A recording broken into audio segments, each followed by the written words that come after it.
Have you noticed bad behavior has become normalized at interscholastic athletic events? Some fans seem angry. They lack civility toward one another. Some even get aggressive and unruly. Time out!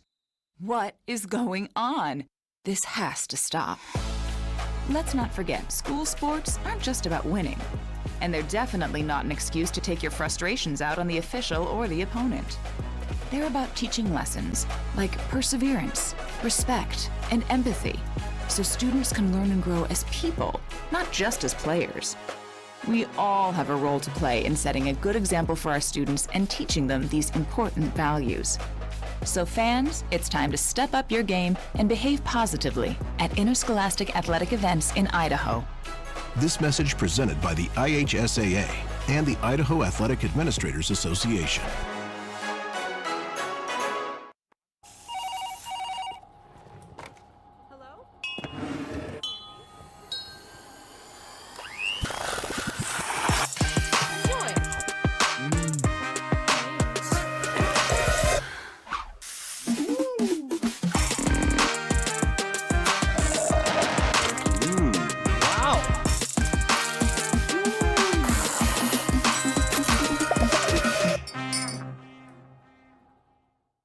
I never expected that I would win this contest. They came in with a big check and they said that I was the grand prize winner, and it was so cool. It's really great to know that my video can make a difference for the people who see it. Even if you have no background in video, I would say go for it because you're contributing to a great organization and a great cause.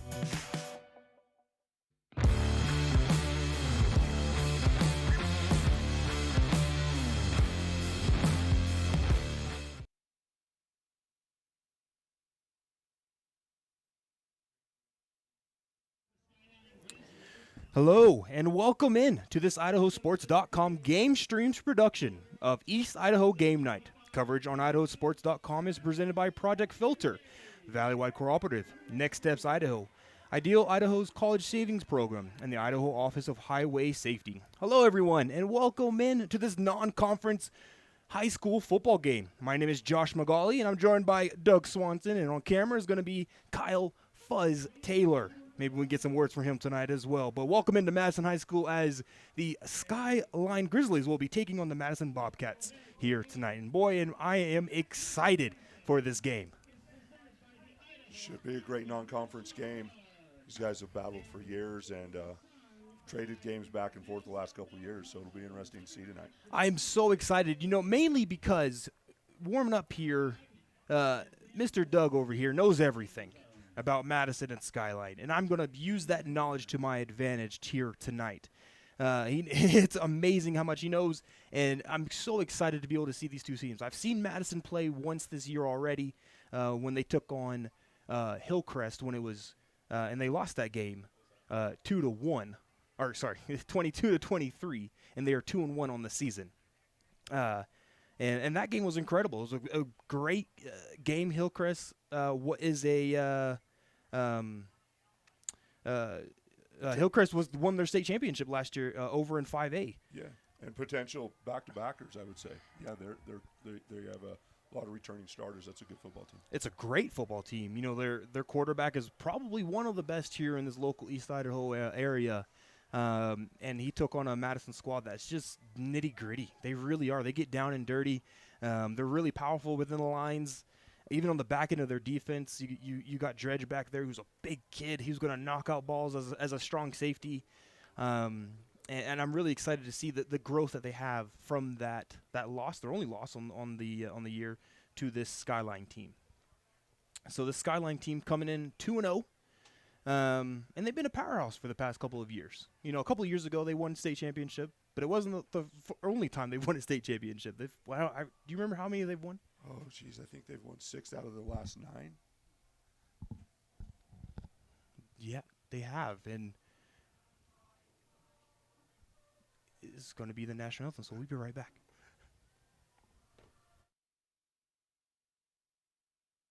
Help dreams come true with the Ideal 529 Education Savings Program. Our easy-to-use tools make it simple to plan for your child's education. With tax benefits and ownership flexibility, Ideal is the perfect way to save for college, trade school, apprenticeships, K-12 education, and student loan repayment nationwide. Join us at our next webinar to learn more about the 529 plan. Enrolling takes just 15 minutes, and you can start with just $25. Visit idsaves.org to... As Idahoans, we're not afraid to take risks.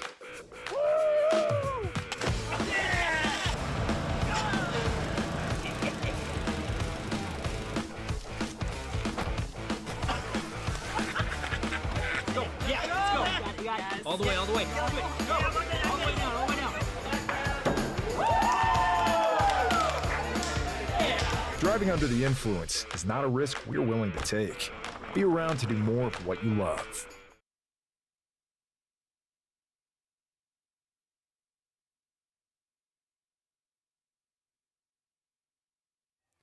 Welcome back to here at Madison High School.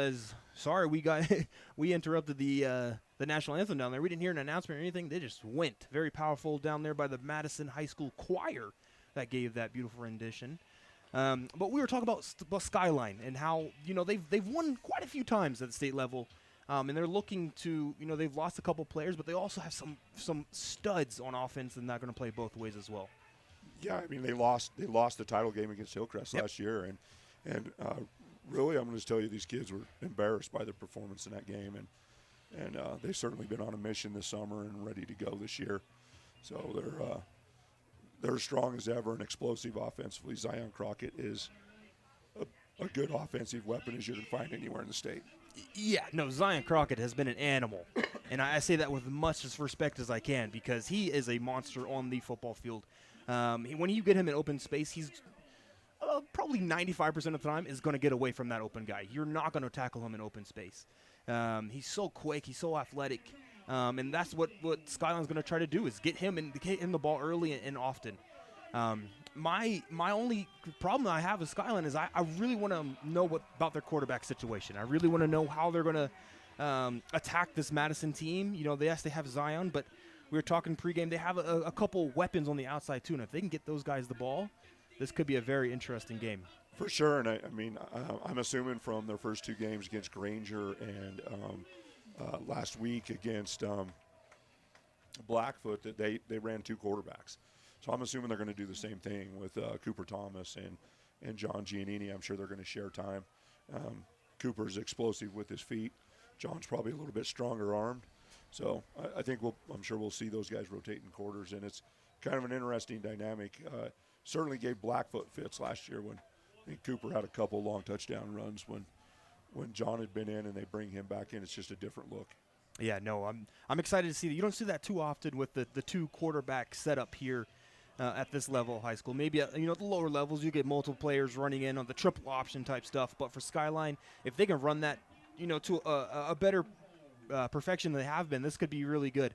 Last week, Skyline did beat Blackfoot 35-21, and week one for them they faced Granger out of Utah and won that 9-6. So, just a little field goal battle, which we will not have tonight. There is some wind down low at this Madison High School. Very windy here, kind of cloudy. I don't think we're going to see any rain tonight.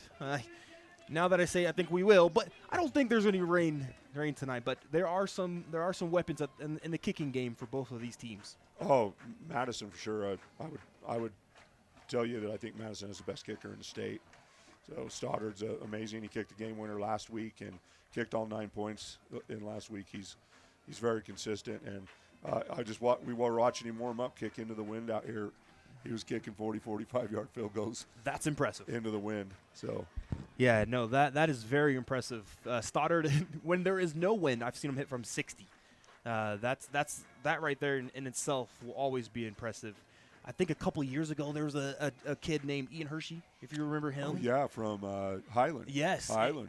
That was the most impressive at the time that I've ever seen. Oh, man. The leg. And he won 3 or 4 games on his leg that year. Yes. Big games. Yes. Down the stretch. Yes. Yeah. He hasn't as much success in the next level, I think he was at Arizona State last year. I can't remember. I don't know if he's still there or somewhere else, but that was one of the most impressive kickers I've ever seen. And Stoddard since then has definitely impressed me that way. Yeah, he has a little brother, too, that I know Thursday night kicked a 48-yard game winner for the freshman squad, so there's more coming of it. Oh, my gosh. Yeah, you were telling me the Stoddard. That's a family tradition, the kicking game. It is. Yeah. And I love that. Whenever a family has that uniqueness, not too many family have that, but once they do, you love to see that they continue it. So here we are, kickoff, and here's Stoddard right here kicking into the wind, and actually it's just a little squid kick. It's going to be picked up by Skyline's, I believe it's 22. Tyson Hardling, the linebacker, is the one that picked up that ball and brought it over to the 25-yard line. Nobody's kicked it deep to Skyline. They have a pretty strong history of returning kickoffs, and so this is game 3 that I haven't seen a deep ball kick to him yet. Yeah, no, I doubt they will ever kick him when Zion's back there. Doubt they will ever. And as starting quarterback for Skyline, you were talking about Cooper Thomas, the sophomore, 6 foot, about 150 pounds. As he steps back, looks left, and he's throwing that way, and that ball is a little high. Target Victor Rivera, the wide receiver, the senior. So we're going to be going to second down. A little bit of nerve settled on him. Yeah, it looks like Rivera. There was trips up top, and Rivera was the only person down low. It was a good route. He was open, but just a little too high. Like it could be a little nerves. Cooper is just a junior. I don't know how many games he started. I don't think he started any last year. He did not start last year. Did a little cleanup last year and played. He played JV last year, obviously, but his real first varsity reps are this year. So nerves, a little bit of, and this is a packed house. This is homecoming here at Madison, so the crowd is going to be pretty big. Maybe we can see around 1,000 people as a handoff. Now he's going to be rumbled forward for about 7, maybe 8 yards. And that is going to be Ojeda, the running back, the senior, 5'11", 205. A couple years ago, Skyline had a dynamic running back. I believe he transferred over to Rigby. I think his family moved to Rigby. Monty Morrell. If you remember him as a freshman, I believe he was on varsity, just dominating. Yeah, him and Zion were the same age. They would have been on the field together tonight, which would have been pretty spectacular. Yes. And so Skyline has Ojeda to be able to replace him as single. No, there's no one behind Cooper as empty backfield. They bring Zion in motion. Near side. Cooper throws over to Malafua. Malafua has room, has a first down. He's going to be down at the 45-yard line. Nice little screen pass for Skyline. Yeah, he's a big, lanky wide receiver. Skyline hasn't had somebody like that for a long time. 6'3", 175 pounds, runs really well, and just competes for the football. Yeah, you got to think for this Skyline team, it's probably been since they have some of that big, what's the kid's name in Oregon now? Kenyon? Yes, Sadiq. Since him, he was really that big receiver that was the last time they had someone that size. Yeah. So empty again here. They bring Zion again, and they give Zion the ball as he's going out wide, and he's made one man miss, and he's going to go all the way to the 35-yard line. Zion using that speed and a little bit of strength as well at the end of the play. Yeah, you're not going to arm tackle that kid. He's a strong kid. I remember as a freshman, he was one of those just lanky kids that you knew just had speed, right? And now he's bulked up. Yeah, he had put on about 25 pounds. He told me that football's wore him down to around 18 right now where he's at. But yeah, he worked hard in the offseason and hoping to stay healthy and go play at the next level. You love to hear that as Ojeda's in the backfield with Thomas. Thomas takes a snap, looks right, and he's going to go deep. Whoa. And overthrown. He was targeting Caden Cruz, the junior. Cruz was trying to find just a section in that zone there and couldn't get open. The throw was over his head as well. Cooper is dynamic with his feet, so watch for them to fake jet sweep to Zion and hit him on a trap up the middle. He had two long runs against Blackfoot last week, one for a touchdown. He's very explosive and he certainly has the wills go all the way to the house. You got to think that's what they're setting up here. Is Zion has gone to motion twice now, as Ojeda is behind Thomas. Thomas calls for the ball, gives it off to Ojeda, and he is stopped right at the line of scrimmage. Maybe a gain of 1, as big number 76 for Madison, Jacob Lee is going to be the one to get him down. Jacob Lee, 6'4", 290. Yeah, and I don't think a lot of people know this, but Madison lost 2 incredible defensive players at the start of the season, right before the season started. They had a very strong 4-man front scheduled, and then both their DNs, one just in a kickoff drill smoked his ACL, and the other one crashed on his motorcycle and broke his collarbone. So they got a couple really star defensive players that are not in the game tonight. Oh, you hate to hear that. As it is 3rd and 9. Cooper brings Ojeda in motion. It's going to be a straight quarterback keeper. Cooper dives forward to the 30-yard line. So just a gain of about 4. So now it's 4th and 5. So obviously you think they go for that. That 3rd down play was just to set up a 4th down play. Yeah, Brett Taylor as an offensive coordinator, maybe against my better opinion, is very confident sometimes. So this is he probably didn't even think 2 seconds about what he was doing right here. Yeah, you never want to hear that someone is too overconfident. That's not a word you hear too often. Oh man, he's a brave soul. But you also got to think, too, as a player, you'd love to hear that as a coach. Coach, because as a player, you want to go for it always. And if your coach is ready to go for it, you are. So Zion comes in motion. Here's that 4th down play. Cooper sprints out right. He looks for a man, and it's going to be picked off. And I believe that's Dredge, number 5 for Madison. Brennan Dredge is the one that picked it off. It was tipped in the 2nd level, and Dredge is there for the tip drill to be able to get that interception. Brennan Dredge in that center field location for Madison. He's a big dude, 6'3", 200 pounds. The one thing I noticed about about Dredge is he is incredibly fast for his size. And durable, and he just has a motor. He just goes all night. Same speed all night. Yes. And you, as a safety, that's what you want back there. As now we're seeing the Madison offense here for the first time, as they hand the ball off, and wow, what a man. He made a man miss in the backfield, and he is. Flag down. It's coming back. Yeah, and I think it was one of those wide receivers out there that held. That's going to be 32 Brock Hammond that had the ball there. But what a beautiful move there in the backfield. It made a man miss, cut out to the outside. Little jump step. Oh, you love to see that. But, man, you hate to see that they're calling on the left tackle hold on the left tackle.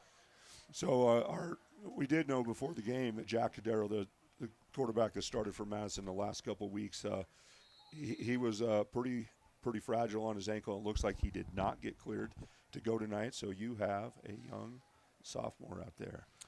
That is correct. Yeah, Jackson. He's had a good year so far. Just overall, he's getting better every single game, and that's what you want to see. And you hate to see that. I believe you said he got injured in practice. Yep, sprained an ankle yesterday and just didn't get let go today. So you got a youngster out here under the gun. He's going to get welcomed to varsity on homecoming night against a good football team. Yes, he sure is. As Micah Daughtry, the quarterback we were just talking about, who great job just to get out of a safety. He was getting chased in the backfield and to the line of scrimmage. Got right back to the line of scrimmage. You maybe want to like to see him just throw it out of bounds, not try to do anything too fancy for him, but there's still a good job there. Just get out of bounds and get back to the line of scrimmage. So here we go, 2nd and about 12. Madison has some weapons too. You're going to hear Cash Summers' name be called a lot. You're going to hear Dredge. We've talked about him. He's going to be called a lot. As Micah gets a snap, rolls out left. He's getting rushed, and nice pass over there to Braden Wheeler, who gains about 2 right back to the original line of scrimmage. Yeah, we've talked about Madison's offense. Everybody's been excited with Matt Pancari coming in, and he comes from Lewiston, and it's a no huddle. They go empty a lot. This offense is meant to go fast. they just haven't got the rhythm yet so far this year. So I'm hoping we get to see some of that tonight. Oh, I would love to see some no offense or no just hurry up offense.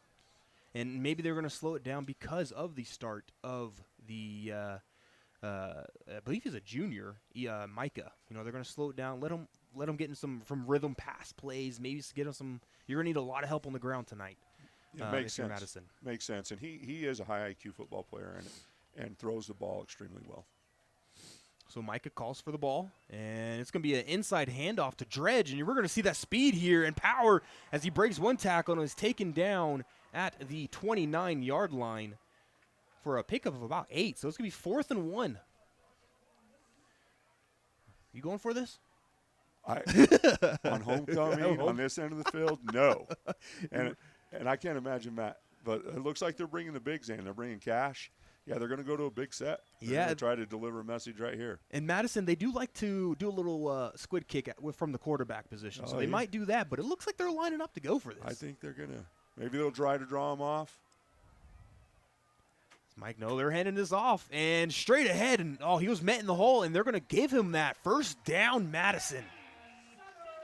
That was number 1, Cash Summers, the one that was able to pick up that first down for Madison. Yeah, and Lynch on the stop, which converted from a running back to a middle linebacker this year, and so he's just starting to get into the pace of things. That was a good play on both sides of the ball. He stepped up, met him in the hole. It's 2 strong football players right there. Whenever I see that picture, you get your linebacker and your running back squared up in the hole, I always think of Derrick Henry and the linebacker a couple of years ago. You don't ever want to meet somebody in the hole, right? But good job there from Cash to be able to push that forward as handoff up the middle, and he's going to gain about 1. I believe that was Dallas White. Or excuse me, it was Brock Hammond. Excuse me, not Dallas. It was Brock Hammond, number 32 for Madison. Pick up about 1. We're at 5 minutes and 54 seconds here in the first quarter. Yeah, this group of Madison boys growing up in Grid Kid, I want to say they won 3 or 4 titles from 4th to 8th grade. They didn't lose very many football games as youth players, this group. We'd love to hear that if you're a Madison fan, because when you have a group of winners out there, that's usually what you do. As Hammond gets the ball again, he has a couple of blockers, and he makes one-man miss, and he cuts outside. He's at the 50, he's at the 40, and gets pushed out of bounds at the 38-yard line. Great job there from Hammond to follow his blockers and cut outside for that huge pickup. You know, I think most of their big gains have been a little bit on a broken play where the play actually hasn't went exactly where they had blocked it to, but the running backs have just made great decisions and are good athletes. Yeah, Brock, he's looking so much better tonight. You know, when that game against Hillcrest, he got stuffed a lot, if I remember correctly. And tonight, he's had a couple big plays. First play got called back on a hold. That time counted. As he's going to get the ball again, and he cuts this time out right, and he's got at the 30, he's at the 25, and he runs somebody over to the 27-yard line. Taylor on the stop. Love that. As Fuzz, we were talking about earlier, your last name is Taylor. You might have a cousin named Taylor as well. They're not related, though. And you love to see that. Taylor on that stop. Pickup of a big pickup there for Brock as he's still in the game. A little gas now, but this for this young QB, this is exactly what you want as a run game. Perfect start for him. Perfect, as this going to be a inside handoff, and what a tackle by number 22, Gage Cyril. Tough kid, senior with a lot of reps. Cyril's played, I think this is his 3rd year starting at varsity, so a lot of experience, played in a lot of big games. That's the second time that they've tried that little inside counter. Zone counter look right there. Yeah. And the first time they were able to make one-man miss with Dredge, but this time Cyril, he's seen that once, and he's already prepared for it. So great IQ, and that's the experience you're just talking about. 3 years starting, you're gonna be able to catch that immediately. As Micah gets set, 88's in motion. Brom Thompson is going to be straightforward, and he's met in the backfield. And they're going to say loss of about 3. Am I counting that right? Yeah, I would agree. You know, it's for me watching Madison the last couple of weeks. This is kind of where I've watched them. Their offense has functioned so well, and then when they get down into the red zone or close, they've just been very clunky. So they got to get that polished up if they're going to compete with the other 6A teams. Yeah, and we talked about during Hillcrest, the last fourth quarter, they stayed between the 40 and the 40 or the 30 and the 30 almost the whole fourth quarter. That offense right there, right around that range, is a struggle for them.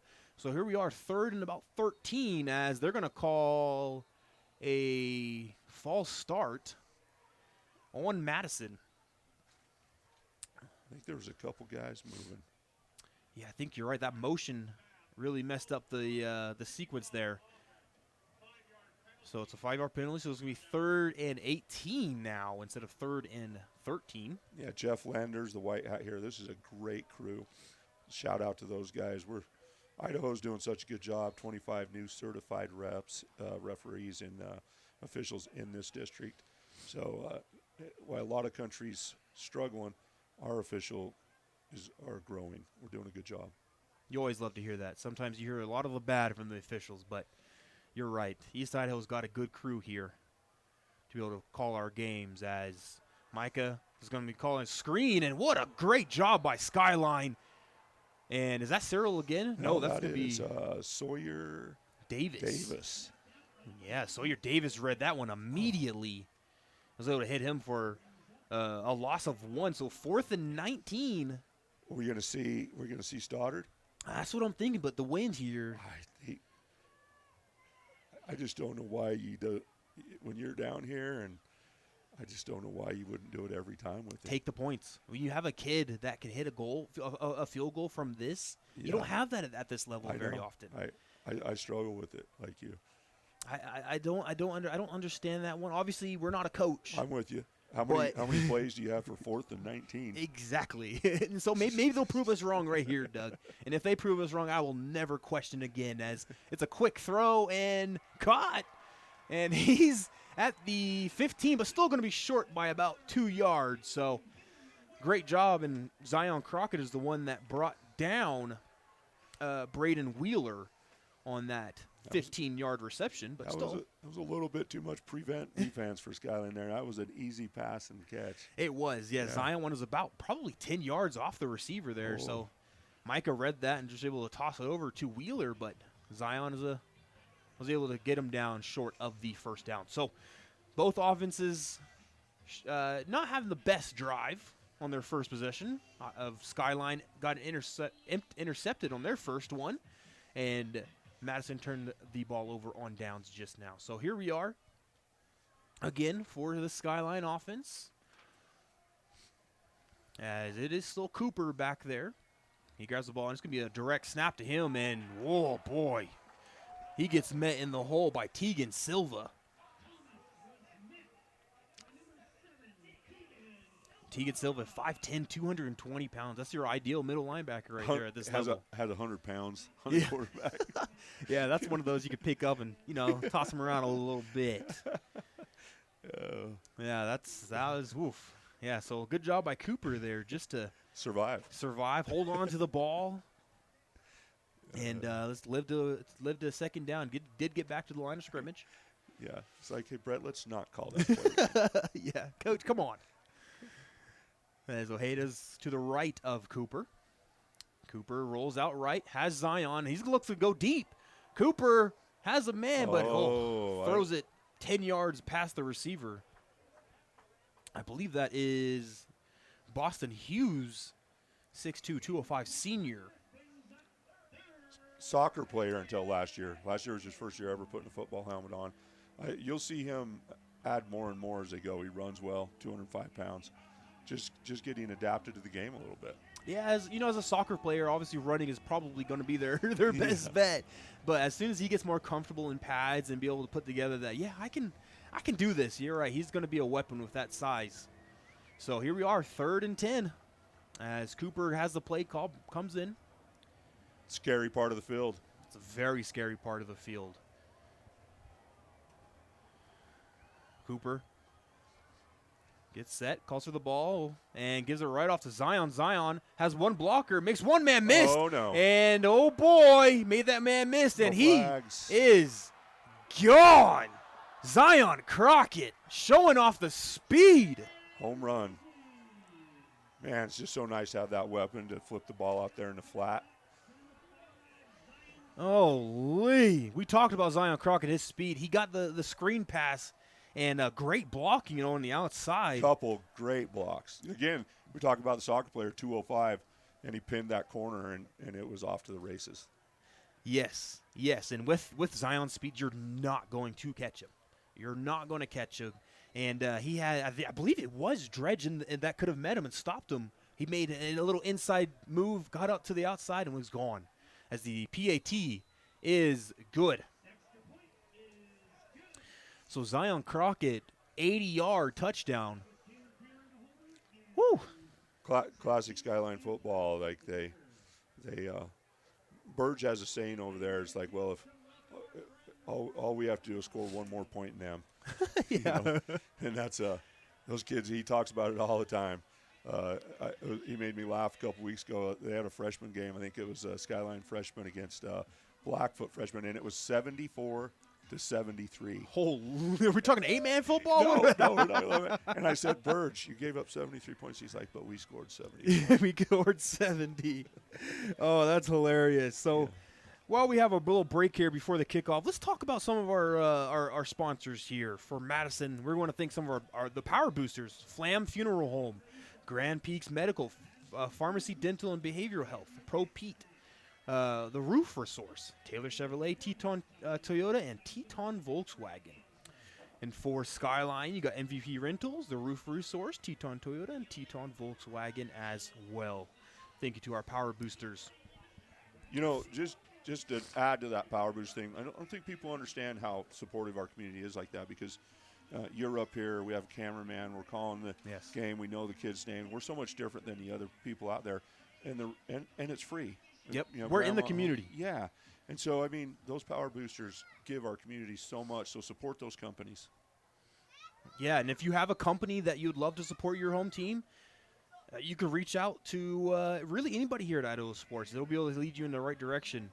And your teams will love the support. Obviously, we would love the support to be able to help you and to be able to help your school be able to call these games for them. So here we are. And don't forget Idaho Sports. Like, the game streams are sweet, but, man, all your information, all the weekly revisits, your schedules, your state brackets, all your preseason information, they're just loaded with information about Idaho athletes. Yeah. If you go to ESPN.com a lot, IdahoSports.com is pretty much the same thing for Idaho high school sports. Except cooler.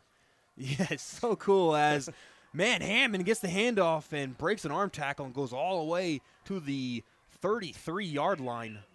Hammond is having himself a night. He's going to have 100 yards rushing this quarter. I think it is, as I believe the first quarter is almost up here. We're at 37 seconds left here in the first quarter. I believe he is at 100 yards. He's had a great game. Great game. And he's shown that he needs to get some respect here, because arm tackles are not getting Hammond down here. As the handoff again is to Hammond, and he has a lead blocker, and Hammond cuts it outside. He's at the 50, he's at the 40, he's at the 30. He's got one man to beat, and stiff arm, touchdown. Well, he definitely broke 100 yards in the first quarter. I think he broke 100 yards.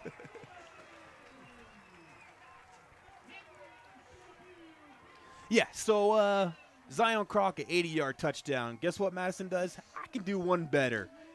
Brian Hammond, 60-yard touchdown. It just has to feel good, Madison, to score a touchdown after a field goal kick in a couple weeks. It probably feels great to be explosive like that. Oh, I bet it feels incredible. As the PAT is up and good. Boy, what an exciting last couple of minutes here in this game. And the one thing I notice about Madison is, yes, they'll give up their long plays to the opposing team. They can do it right back. They did it versus when they played Hillcrest. They will do it again tonight. Yeah, for sure. And they are very big up front offensively. And You got a very young defensive line for Skyline, and they're certainly getting manhandled at the line of scrimmage right now. Yeah, they are, and you're seeing it because Hammonds, he's getting these lead blockers in, and he's doing a fantastic job. He's cutting it left or right. He's following that lead blocker. If the safety goes inside, he's cutting it outside immediately. Hammond is having a great game tonight. Just getting him to the second level without anybody touching him several times in the first quarter. Several times. And if I'm Hammond, I'm getting a breather. He's got to be he's definitely over 100 yards. You got to think he's around that 125, 150 mark at this point. And I think that's huge for Madison because, for him to play that well, because Cash, Summers, and Dredge are so valuable defensively. So, I mean, it's great to bring them in offensively, but if you can use them just to get him a blow sometimes, Hammond a blow, and keep them healthy and fresh on defense, it'll make them a better football team. Yeah, Cash has only touched the ball once tonight. And it was just on a little inside handoff here. Dredge has only touched the ball once. Huge. On a little inside handoff. Deal. Keep those guys healthy. And you're exactly right. They obviously do another squid kick here. Skyline gets the ball up to the 33, 34-yard line. And 4 seconds left here in the first quarter. And so I'm going to tell you, Skyline is always, I've watched them. My kids went there. I've watched them for 20 years. I haven't seen a trick play from Skyline yet this year. And are you calling it? I'm just telling you, there's no way. Uh-oh. No way they're going this many games without some sort of double pass or something.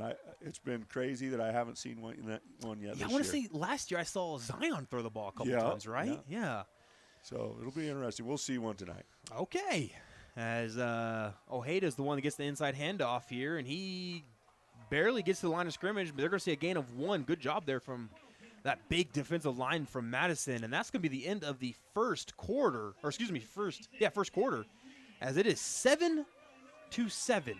Exactly what we wanted here. A great game for homecoming at Madison High School. So we're going to take a little break here, and we'll be back with the second quarter.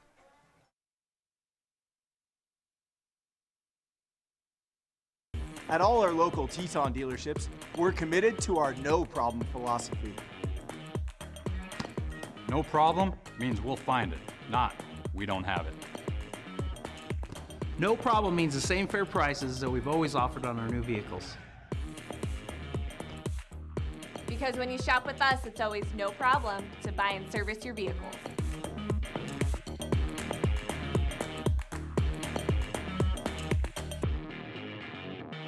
At all our local Teton dealerships, we're committed to our no problem philosophy. No problem means we'll find it, not we don't have it. No problem means the same fair prices that we've always offered on our new vehicles. Because when you shop with us, it's always no problem to buy and service your vehicles.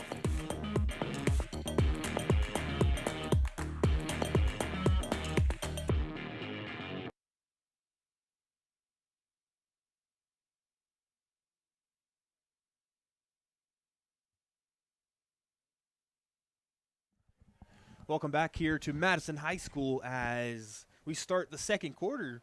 Skyline on a 2nd and 9 brings Zion in motion, what they've done a couple times tonight. And quarterback is number 2. And Zion slips one tackle and gets to the 37-yard line for a pickup of about 2. And at quarterback for Skyline, we talked about this. They're going to go back and forth between quarterbacks. John Giannini. Thank you, sir. Yeah. A little bit bigger, a little bit taller, maybe a little bit stronger arm. Yeah, and with John, he's a junior as well, so they've both grown up in the same kind of system, just a little bit of different type of quarterback here. John probably a little bit more accurate. Cooper only completed, I believe, 2 passes in the first quarter. John steps back deep and throws it to Zion, who gets upfield for a pickup of about, they're going to say 10, so that's first down for this Skyline Grizzlies. So hard to ask a linebacker to cover him like that in the flat. It's just not a fair deal.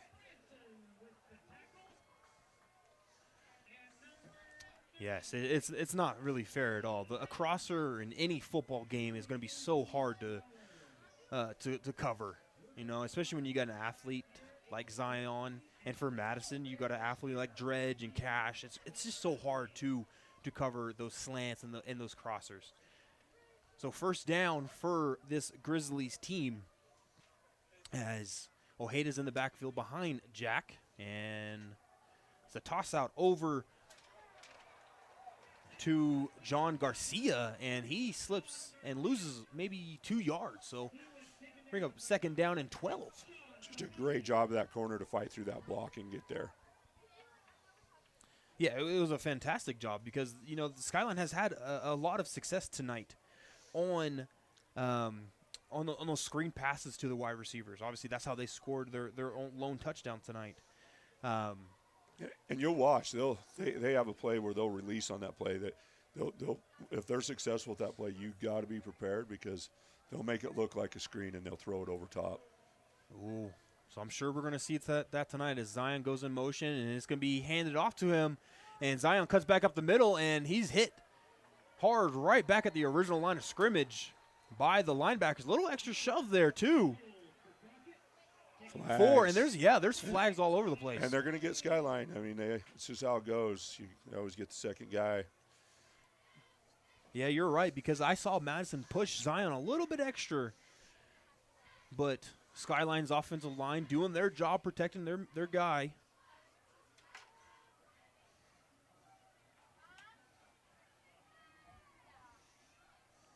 As they're still trying to figure out this flag situation here.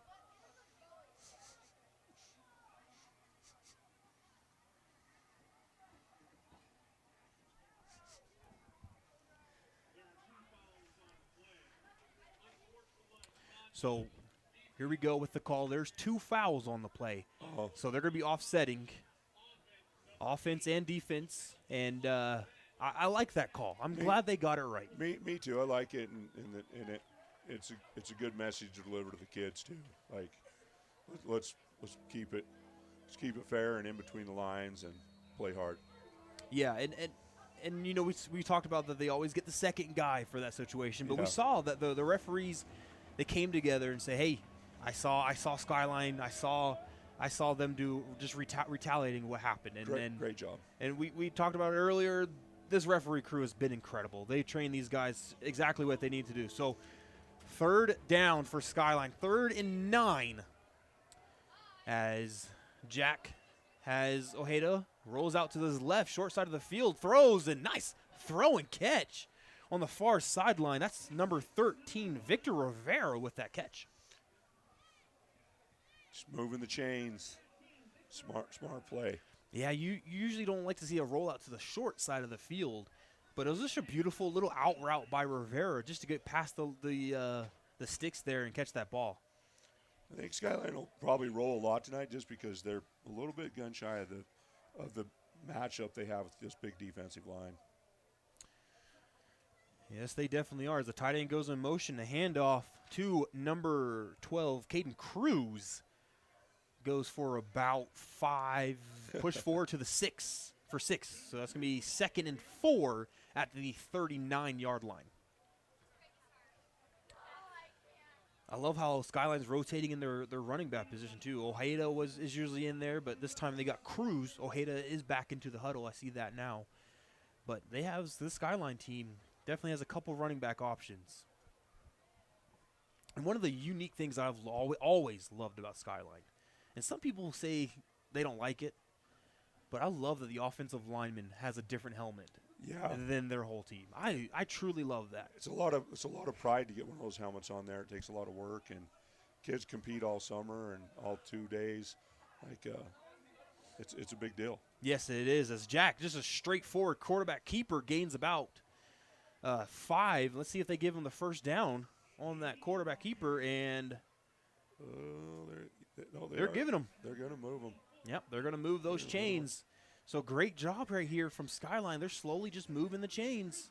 This has been a great job for the Grizzlies. A great drive, I should say. They're really attacking. I really thought coming in that the Madison defensive line would maybe even overpower the Skyline offensive line. Man, those guys have been tested with Granger. Granger was huge, big physical, and Blackfoot was physical. They've had a couple weeks to play, certainly prepare them for tonight. Yeah, they have. As the flag's going to come in. That's a holding. And I think they caught 71. That's going to be his second call. He knew it. Yeah, he's not going to try to sell the ref on that one. No. And, yeah, you're right. That was a pickup of about 11, but obviously it's going to be coming back on the hold on the left tackle. Big reach block, and he got there in time, but he's just so outmatched, probably outweighed 70, 80 pounds by that guy. He just had to hold on to him. It's almost at the same time, you didn't need to. Obviously, we're saying that here from our perspective, right. But you could have just gotten his way, and he would have the same outcome would have happened. Yeah, But good call there from the refs, and it's going to be 1st and 20 now at the 39-yard line. They were at this yard line 2 plays ago. But here we are again. 1st and 20, and we got Zion in the backfield behind Jack and also Ojeda. It's going to be a handoff to Crockett. He goes in and gets swallowed up by, I can't read the number just yet. 56? Is it 56? Yeah, I think you're right. 56 for Madison. Carter Apula. That was a great job from him. He's another 6'4", 280. They have a couple of those guys on that defensive line. And he is John Helmsley, their strength guy, just talks about that kid all the time. I don't know where his bench ended up, but I know early summer he was benching 3 and squatting 5. Woo! And so he is a barbarian in the weight room, and it showed right there. Yeah, he met Zion, and I mean Zion's not the biggest of kids. He's just more speed, and so he met Zion and threw him around a little bit there. So there we are, 2nd and 21 as Jack throws a screen pass to Ojeda, and Ojeda runs a man over, gets to the almost back to the line of scrimmage. You're right, gets to the 32. And I believe a helmet came off. Ojeda ran over the kid that lost his helmet, so he's going to have to come out of the game. So here we are, 3rd and 12. But you're really in 2-down territory here. You're not going to punt. Yes. So, I mean, you have options here, you know. Like you certainly don't have to get this whole 1st down. I mean, it'd be great, but. Yeah, last time they were in this situation, they just did a quarterback keeper right up the middle, just to gain about 6 yards. Yeah. And the next play, they threw an interception. So let's see what they do here. Can they do better than that? As Ojeda's in the backfield, trips to the bottom of your screen. He's going to roll out. And excuse me, no, it's just going to be an inside zone to Ojeda. Beautifully designed there. Great play. Picked up about 8 yards there to make it 4th and 4. Just what we talked about. So let's see if they can execute the second part of that. You know, I'm a Clemson Tigers fan. I'm from South Carolina, and Clemson ran that same exact play with Trevor Lawrence and Travis Etienne a lot. They ran a fake rollout to the right, but it really was just a handoff to Travis Etienne back up the middle. And beautifully designed. I've always loved that play, and it worked perfectly for what they do. So now let's see what they can do on this 4th and 5 with 6 minutes and 12 seconds left in the second quarter. You still got Jack at quarterback, and he's going deep on the left-hand side and overthrew his receiver. Interesting Victor call. Rivera. Yeah, Interesting call. That's not the play call I was expecting. Me either. You know, Rivera is a big kid. He's 6'1", about 170, but you got to at least give him the chance to get the ball. Yeah. And he overthrew him about 5 yards, and that's not exactly what Skyline was looking for on that 4th and 5 play. No, and if Skyline has to have an answer for the run game right here. Oh, yeah. Or this could be a long night. You're right. You know, and then for that Skyline drive, it was perfect all the way up to that very last play. So for Madison, it's time to use that run game and just absolutely try to break some spirits on that Skyline sideline. Yeah, I mean, it was about a 6-minute drive. If they could have scored there, it would have been huge. Oh, fumble, ball on the ground. And Skyline's pointing like they have it. And they do. That's young quarterback in the game. Those are some of the things that are just so hard, those little things, you know. And they've done it well all night. It was Brock and it was Brock and Micah in the backfield. Like they've handed it off 7-9 times tonight, and just got rushed a little The bit. snap was a little low and away from him, and he just tried to get it back to it, and just a lot. Like, I'm sure he's going to get coached and say, hey, next time, just put it away and run it, Yes, exactly. Yeah. And I love seeing, Coach for Madison down there. He grabbed Micah and said, it's all right. It's all right. It's all right. I love that. Micah's already going to be down on himself like everybody else would be, but I love Coach doing that. As the ball gets over to Zion, picks up about 7 yards on that little screen pass from John. I think I was saying Jack a couple times, but John. Man, Madison is running hard at that screen pass. Skyline's going to catch him running it that hard like that. Yeah, you're going to see a fake screen pass, and you're going to see a guy go deep. Not in this part of the field, but when it's 2nd and 10 and they're at their own 20 or. Yeah, those guys are running hard at the screen. Yeah, they got to be careful there, and I'm sure the Madison coaches are seeing this too. So here we are, another empty set for John. As you got your 2 running backs in the inside of that line, as Zion's going to be in motion. Fakes it to Zion. Here's another throw over to, throw it over to Malafua, I believe. Is that 1 or is that 13? Yeah, that's 1. It's Malafua, and Malafua almost made a sports top 10 highlight over there, but no catch was made. So it's going to be 3rd and 6. We talked about him like that. I don't know what that corner. How tall is that corner over there? If he's one of their corners, he's about Number 5. 3. Number 3 is 5'9". Yeah, 140. He's playing against a 6'3", 175. Yep, that's a matchup for him. So that's a great defensive play right there. Yes, exactly. And if you're Skyline, you want that ball more up. Let him jump up, not out. Go and get it. You got an athlete outside. Yeah. Let him go get it. Let him attack the ball there. But here we are, 3rd and 5. And we'll see what they'll set up here. A little confusion for the Skyline team as the receiver's questioning, but they get set. John gets the ball, and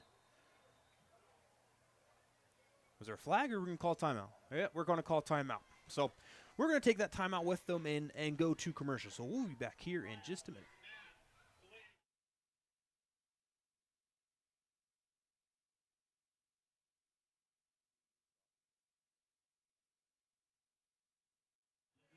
Our apologies. I thought there was a timeout, but no, it was delay of game on Skyline. So that's a crucial penalty for the Skyline. So now instead of 3rd and 5, it's 3rd and 6. It's 3rd and 11 now.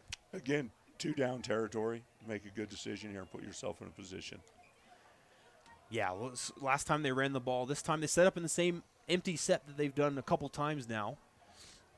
And he drops back. He's got a couple guys open, and he throwing deep. And, dropped. Dropped by Cruz. Madison's corner there almost had an interception, and I think he got in the eye set of Cruz. I agree with you. And lost focus. Yeah, I agree with you. He got blessed by the football gods right there is what he got. Yeah, he did, because Mason Phillips for Madison, number 14, he broke on that ball like he was about to intercept it. And he didn't intercept it, but he got in the eye line sight of Cruz. Yeah. And Cruz, man, he had a walk-in touchdown that everybody dreams of if he had caught that ball.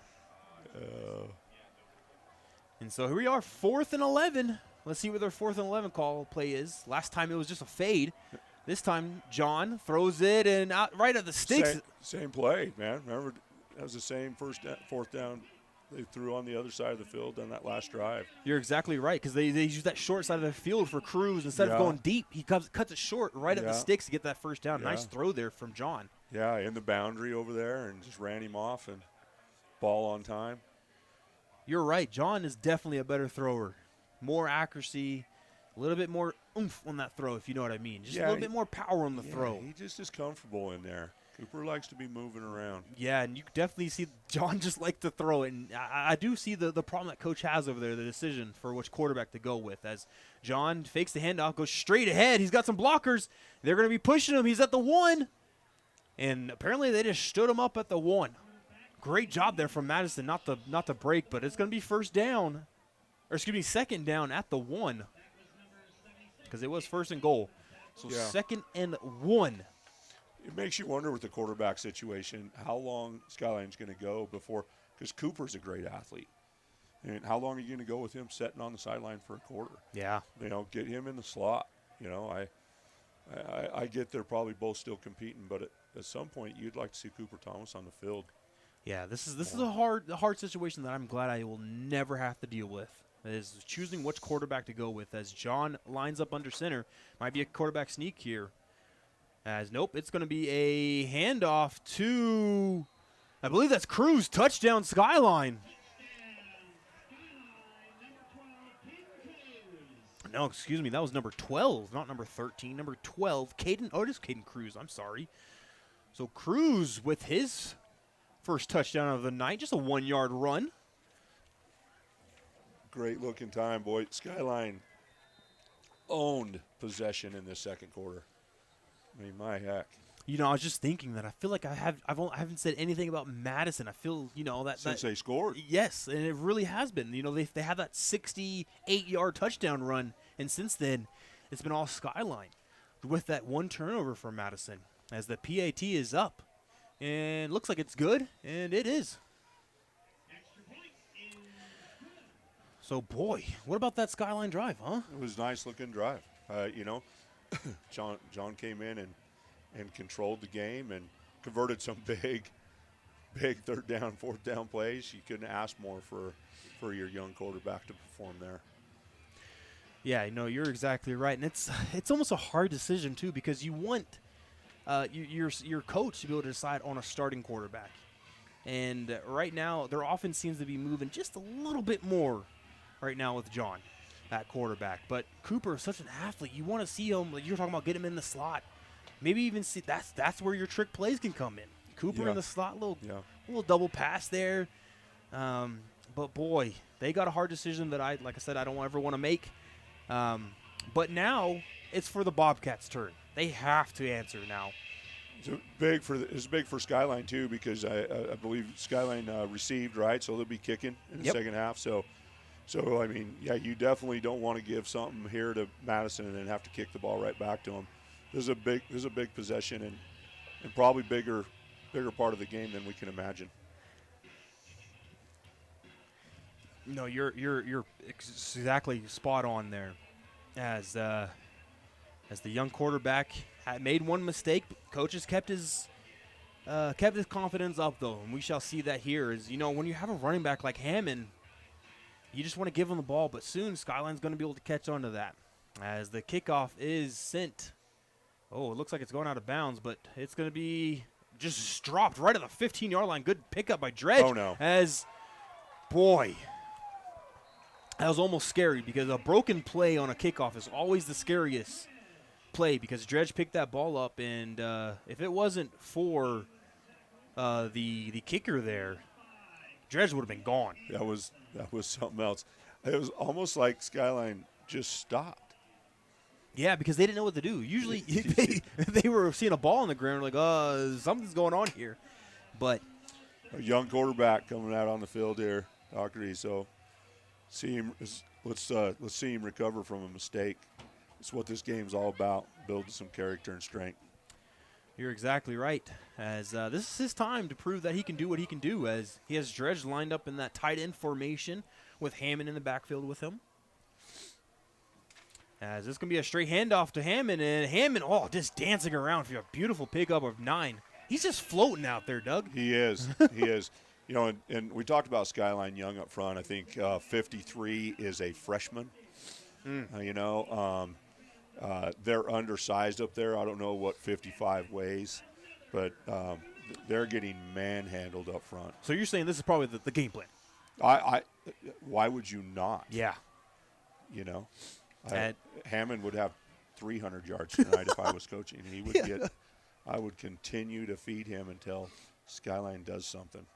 3 minutes left here in the first half. 7-14 is your score here, as you got a man in motion. As Micah goes deep, he's wide open on the wheel route, and that is a beautiful throw to Braden Wheeler, who's in for the touchdown. Somebody lost responsibility there. Oh my goodness, Braden Wheeler got wide open on the end zone, or in that touchdown. A beautiful play. Way to come back for the young quarterback. Oh my gosh, on your last possession, you fumble the ball. Coach keeps your confidence up. Not only gives you confidence up, he gives you a beautiful play call there on a wide open touchdown to Wheeler.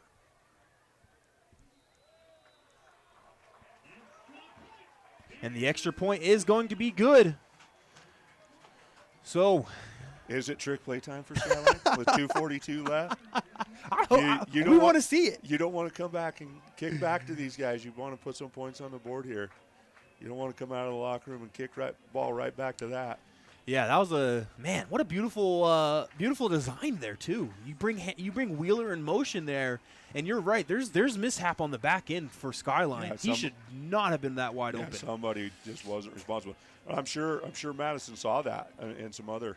They probably just waited for the right time, and boy, did they dial it up perfectly. You would know better than me. Is that Skyline back end of the defense? Are they young? No, those guys have got a lot of experience back there, but.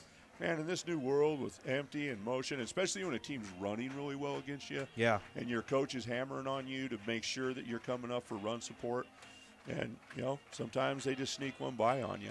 Yeah. So I'm sure right now that the corners and safeties are getting railed to you have to come up for run support, and so it always makes it dangerous for a big mistake like that to happen. Yeah, the play before him and danced for a 10-yard run. And that play action, you're right, Skyline bit all the way. Yeah. And, man, here we are. I'm loving this. Beautiful night, beautiful game, as they do kick the ball to Zion, and that's through the end zone. I think with the wind at his back, he will probably kick some into the parking lot probably. Yeah, I think we saw their game plan there. Wind's at your back, kick it off. Looks like it's chilling out a little bit in the wind, though.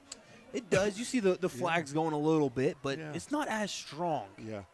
I have to throw in here, one of my favorite things about coming here. Obviously, this is a beautiful facility, but I love youth football. I've chased kids around for 20 years. Look down behind the scoreboard here, and look what you have. You have about probably 250 future Madison Bobcats.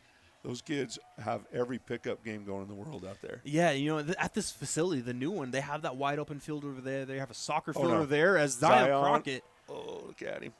It's another screen pass. Zion picks up another 20 yards on that screen pass, and it's actually throwing the ball to him is Cooper.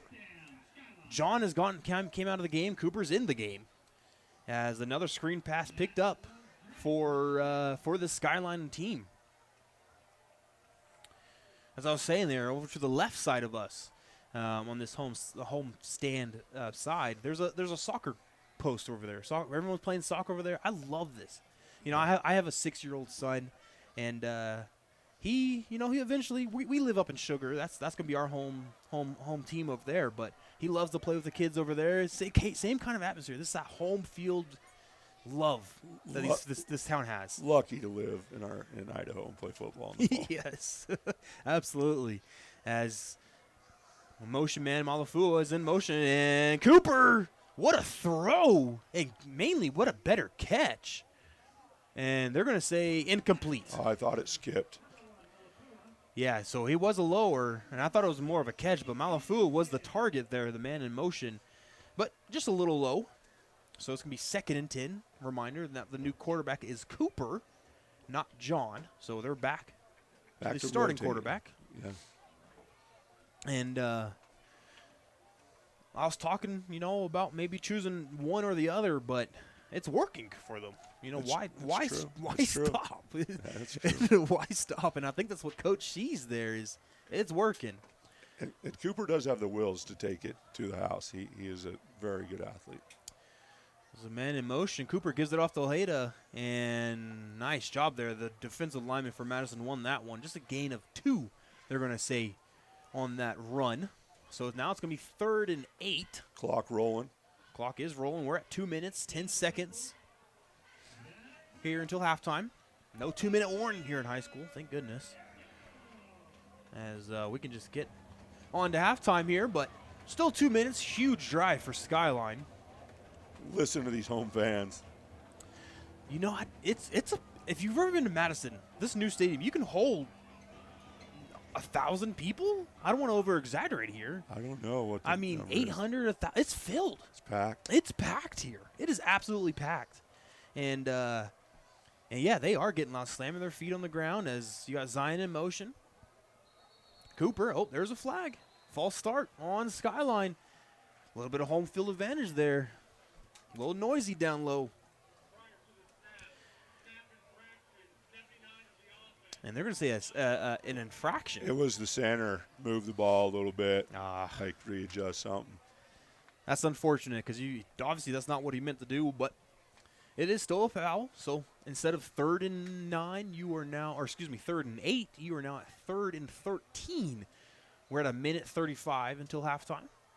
Cooper, empty formation. Skyline's done this a couple times. Trips bottom. You got twins up top. Cooper. It looks like a tunnel screen, and it is to Cruz, and makes one man miss, but great tackle by. Should have just kept running. Should have just kept running. Yeah, just a great ankle tackle there by Lucas Franson. Big tackle. Huge tackle.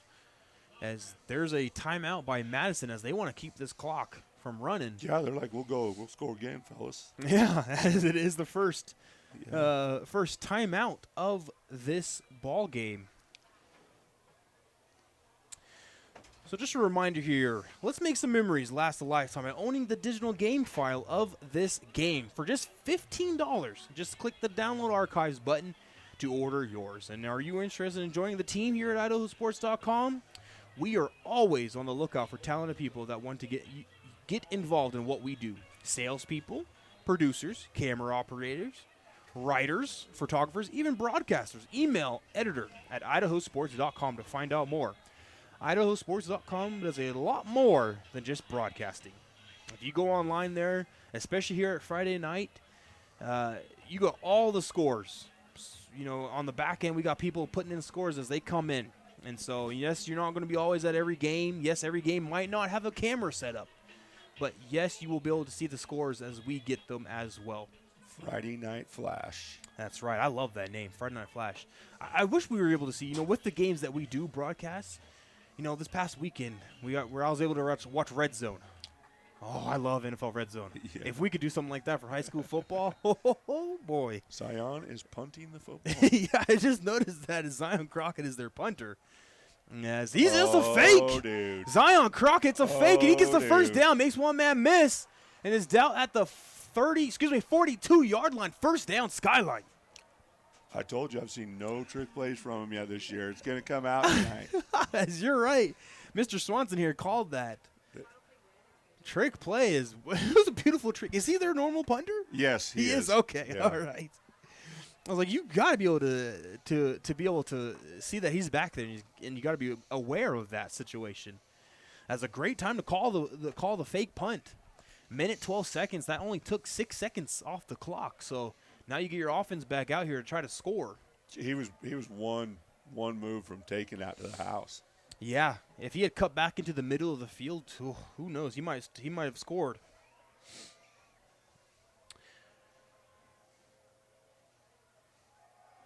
As handoff to Zion, he picks up 8 at the stiff arm, runs a man over at the 30. Got out of bounds. Yeah, he did get out of bounds. That is the big part of that play, as he gets out of bounds at the 27-yard line of Madison. So Skyline first down. Here we go. Again, we talked about these possessions right here at the end. Just it'd be so great for Skyline to get a score here and be able to come out and kick it away still up. Because let's face it, their defense hasn't been able to deal with Madison. Yep.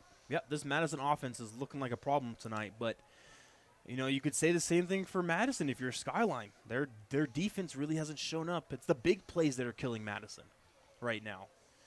As Cooper, empty formation. That brings Zion in motion again. Fake handoff right up the middle for Cooper. And lowers the head, gets to the 24-yard line. And there's going to be a timeout for Skyline. That's the exact play that Cooper scored on twice last week. Just straight QB. That zone just rode Zion and pulled it and ran through that C gap. he scored on that twice last week. So, you know, there's so many plays that they can draw up with Zion in motion. Really, any Zion in motion. You got Cruz that's having himself a game tonight. So they can really draw up anything for those two weapons on the outside. As in the new world though with huddle, it's always fun. I don't know how many people know all these teams have huddles, so they change film. You can go on huddle and look at everybody's opponent. Yep. Like, it's just so cool to watch our these coaches work their tail off and prepare our kids each week for the team we're going to play. So if you don't think Madison watched Cooper score on that play twice last week and prepped on it all week, it's hard. It makes it even a more competitive game. I love it.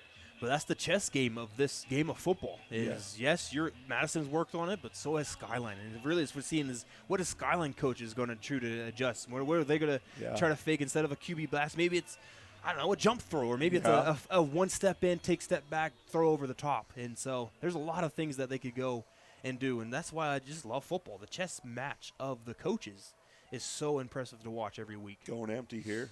As it's a throw over to Cruz there, and he gets wrapped up and thrown down at the 22-yard line. We're at 45 seconds now. 3rd and 7. 3rd and 6. Skyline still has timeouts, but they're letting it go. 35 seconds, 34 seconds. As Cooper still has the ball, they're slowly getting to the line. No rush out of the wide receivers as they walk to the line of scrimmage. Cooper takes a step back, and he's throwing deep. And, miscommunication, intercepted by Madison. Their second interception tonight. Miscommunication on the back end between quarterback and wide receiver to be intercepted by Madison's 13, Braden Wheeler. Or, excuse me, not 13, 14, Mason Phillips. Your young quarterback right here. You're just taking a knee and going locker room up, right? Yeah, if you're tied 14-14, take a knee. Be careful, though. You got to think, if you can't see on your screen here, but you can obviously tell is Skyline's only has 3 people on the line of scrimmage. So you got to think it's either just a kneel or out of shotgun. That's interesting. I mean, you're 20 seconds. Can't kneel right there. Yeah, you're going to throw deep. And screen pass, get out of bounds. As the pass is over to Wheeler, he does get out of bounds to stop the clock. 13. He got dragged out of bounds at the 16-yard line. So first down. So here we are again. We're at 13 seconds. Was that a 3-second play? Yeah, it was a 3-second play. Don't ask me why. That was longer than that. They are home field, okay? We are at Rexburg. Home field advantage now. That is a thing. As the pass, they're trying to do the same thing, just a miscommunication. Again, they try to throw the ball to Brom Thompson, number 88. But Thompson was running a streak, and Micah was just trying to throw an out. I don't know. That's a high risk down here that I just don't get. Yeah, because if you got to think, if they had a linebacker Roman, oh boy, that's a walk-in touchdown. Yeah. That's a Deion Sanders dance into the end zone. Yeah, strange play call. But here we go, 10 seconds. You got to think maybe just run the ball. Run this clock out. And, nope, just a quick out to no one as it's bounced off the ground. 3rd and 10. Only took 2 seconds off the clock. Try to get the ball over to the dredge, just on a quick out, but nothing. Yeah, that's a fast clock finger. If you had 2 seconds on the clock and you thought you were going to get a play off and run it, most officials would. Anyway. Yeah, no, you're exactly right. As Micah gets the play call, now maybe they run the ball. Leaving him in shotgun. They're still and there's normal formation. Hammond in the backfield. They do hand it off to Hammond, and Hammond's got some blockers. Makes one man miss, and he gets pummeled out of bounds. What a hit. Who hit him? Was that Zion? It was. Oh, my gosh. There's 1 second left on this clock, so holy mackerel. 13 seconds, you run 6 plays. So 16 seconds, you run That's pretty good. That's pretty impressive. That is impressive. Only picked up about 15 yards in those plays, but still impressive. You were at first down. You got 1 second left. So pretty much Skyline's telling all of their players to get back. They are all about 20, 30 yards off of the line of scrimmage, except for those 3 rushers there. Staying in the gun. Yep. Maybe just another handoff, just go to halftime, but we'll see. Oh, it's going to be a pass, as it is a pass over to Wheeler. He spun around, makes one man miss, and no miracles here at Madison. So this is going to be halftime, 14-14. And ladies and gentlemen, we have ourselves a game here at Madison High School. So we're going to step away for some commercials and come back and talk about this first half of the game.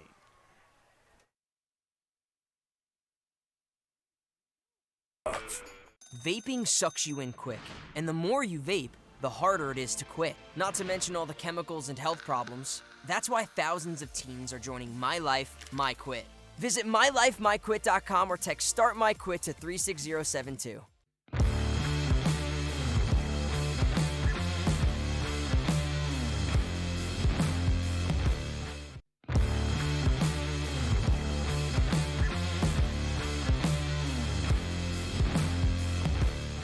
We're Valley-wide cooperative. For 100 years, we've been your first choice for residential and commercial propane, fuels, oils, and lubricants. We service HVAC, install water heaters, propane tanks, and accessories. And yes, we'll even deliver right where you need it. Because for us, serving is more than a job, it's a way of life. We are proud to employ your neighbors and to be a cornerstone of your community. We're Valley-wide. Yesterday, today, and tomorrow. We're here for you. As Idahoans, we're not afraid to take risks.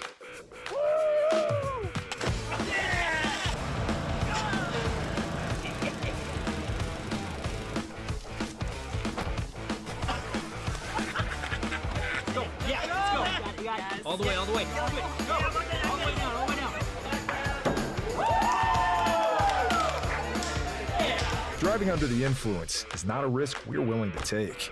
Be around to do more of what you love. Vaping sucks you in quick, and the more you vape, the harder it is to quit. Not to mention all the chemicals and health problems. That's why thousands of teens are joining My Life, My Quit. Visit mylifemyquit.com or text Start My Quit to 36072.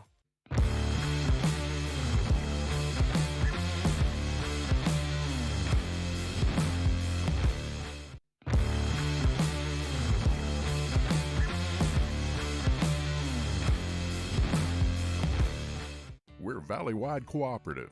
For 100 years, we've been your first choice for residential and commercial propane, fuels, oils, and lubricants. We service HVAC, install water heaters, propane tanks, and accessories. And yes, we'll even deliver right where you need it. Because for us, serving is more than a job, it's a way of life. We are proud to employ your neighbors and to be a cornerstone of your community. We're Valley-wide. Yesterday, today, and tomorrow. We're here for you. As Idahoans, we're not afraid to take risks.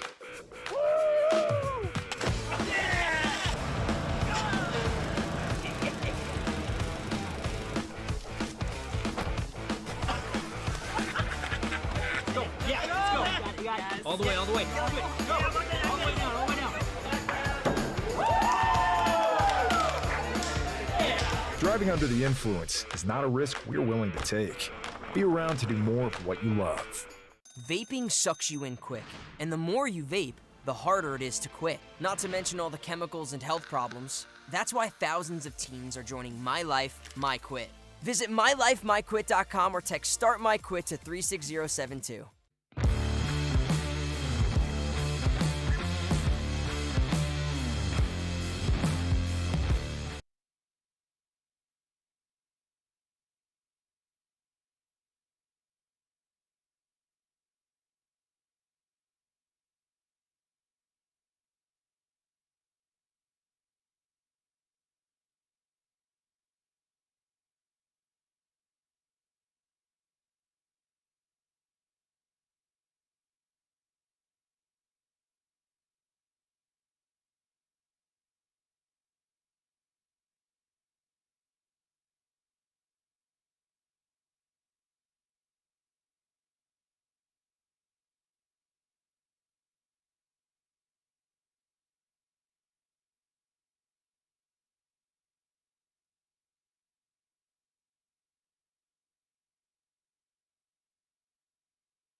Welcome back here to Madison High School as we have ourselves a game.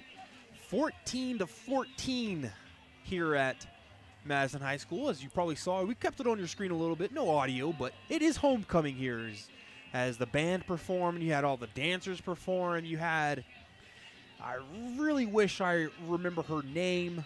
It's blanking me right now, but a hackathon Olympian athlete from right here in Rexburg, Idaho. Apologies, I should know this. I do not. I'm so sorry. I forgot her name. Hawkins. Her name is Hawkins. Yes, Ms. Hawkins. Her dad, Billy Hawkins, was a coach here that hung tons of state banners in basketball, and she battled last Olympics and made the team. Yes. And so cool.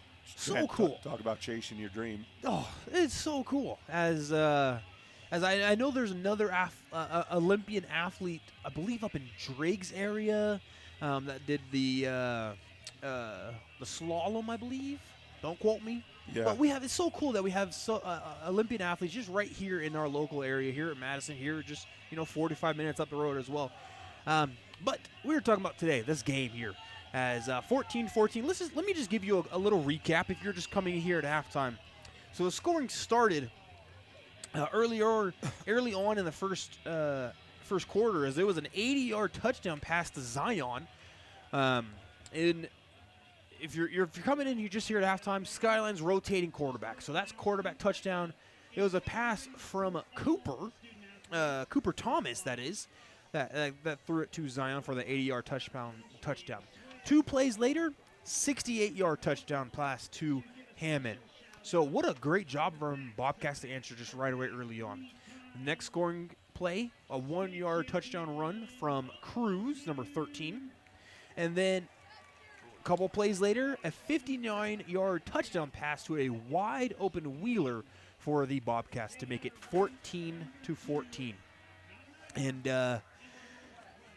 Doug, what do we think we got to do here in the second half? Well, yeah, I mean, so now it'll be interesting to see. So obviously, Skyline had to talk in the locker room about they've got to do a better job at the line of scrimmage.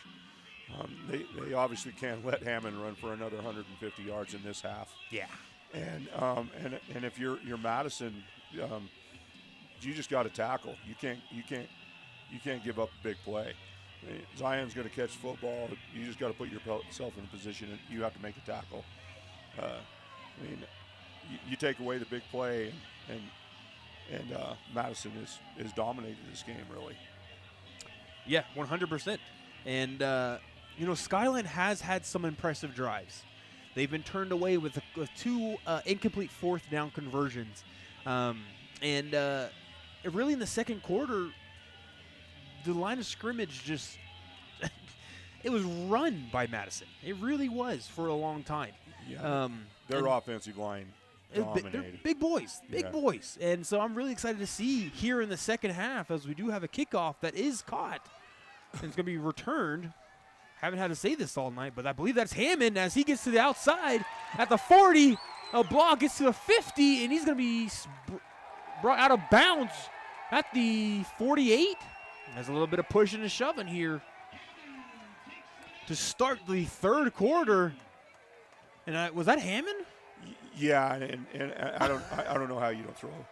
I don't know how you don't throw a flag on that play. I mean, that play's well over, and the Skyline kid come in late. It's just, and you're right there on the Madison sideline. That's, you can't get them all, but that was a missed call.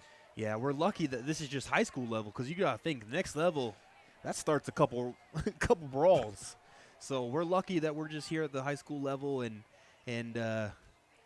you're right. I think that play definitely should have been flagged. But here we are, beautiful starting position for this Madison team at the 47-yard line as Micah hands it off to Hammond, who gets to the 51-yard line. Nice run there for 5. Man, what a game he is having.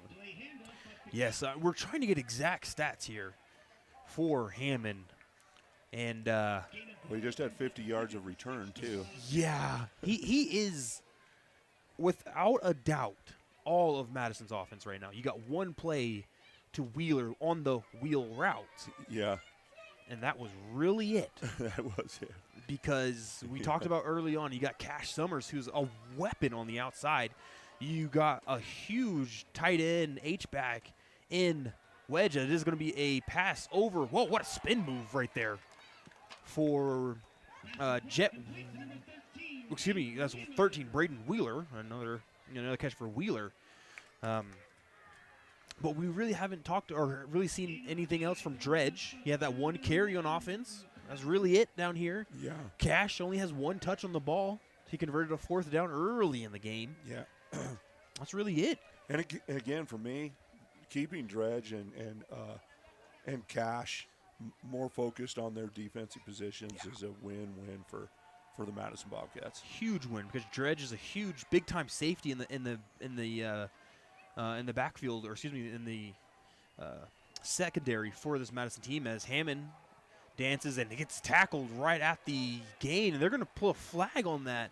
It looked like a horse collar tackle, but I thought it was around. Yeah, it's not going to be a horse collar. They might think he got up in the face mask. Face mask area? But yeah. Because it didn't look like a horse collar, but it was around that, higher up. So face mask, horse collar tackle. We'll see what they call here. Once again, great officiating right here. They're coming together to talk about this, and we'll see what they call here. Face mask, good job, good call, Deg. So face mask on the defense. That's 15 yards, right? Yeah. So really the first big penalty too for the Skyline team. This is, if you're Skyline, this is not how you wanted to start the second half. No, not at all. I mean, first off, you get a 50-yard return. Kick return. And then you get a penalty right away. So now, 2 minutes into this third quarter, they are already at the 29-yard line of Skyline. And here is another handoff to Hammond, and he gets stopped. Oh, fumble! Oh, it's free, and it's a live ball. You're right. We're trying to see the number here as 22. It's Searle. Searle is the one. Is he the one that hit it out? No. They're saying number 9 is the one that's celebrating of Skyline. Yeah, Davis ripped it out, and Searle scooped it up.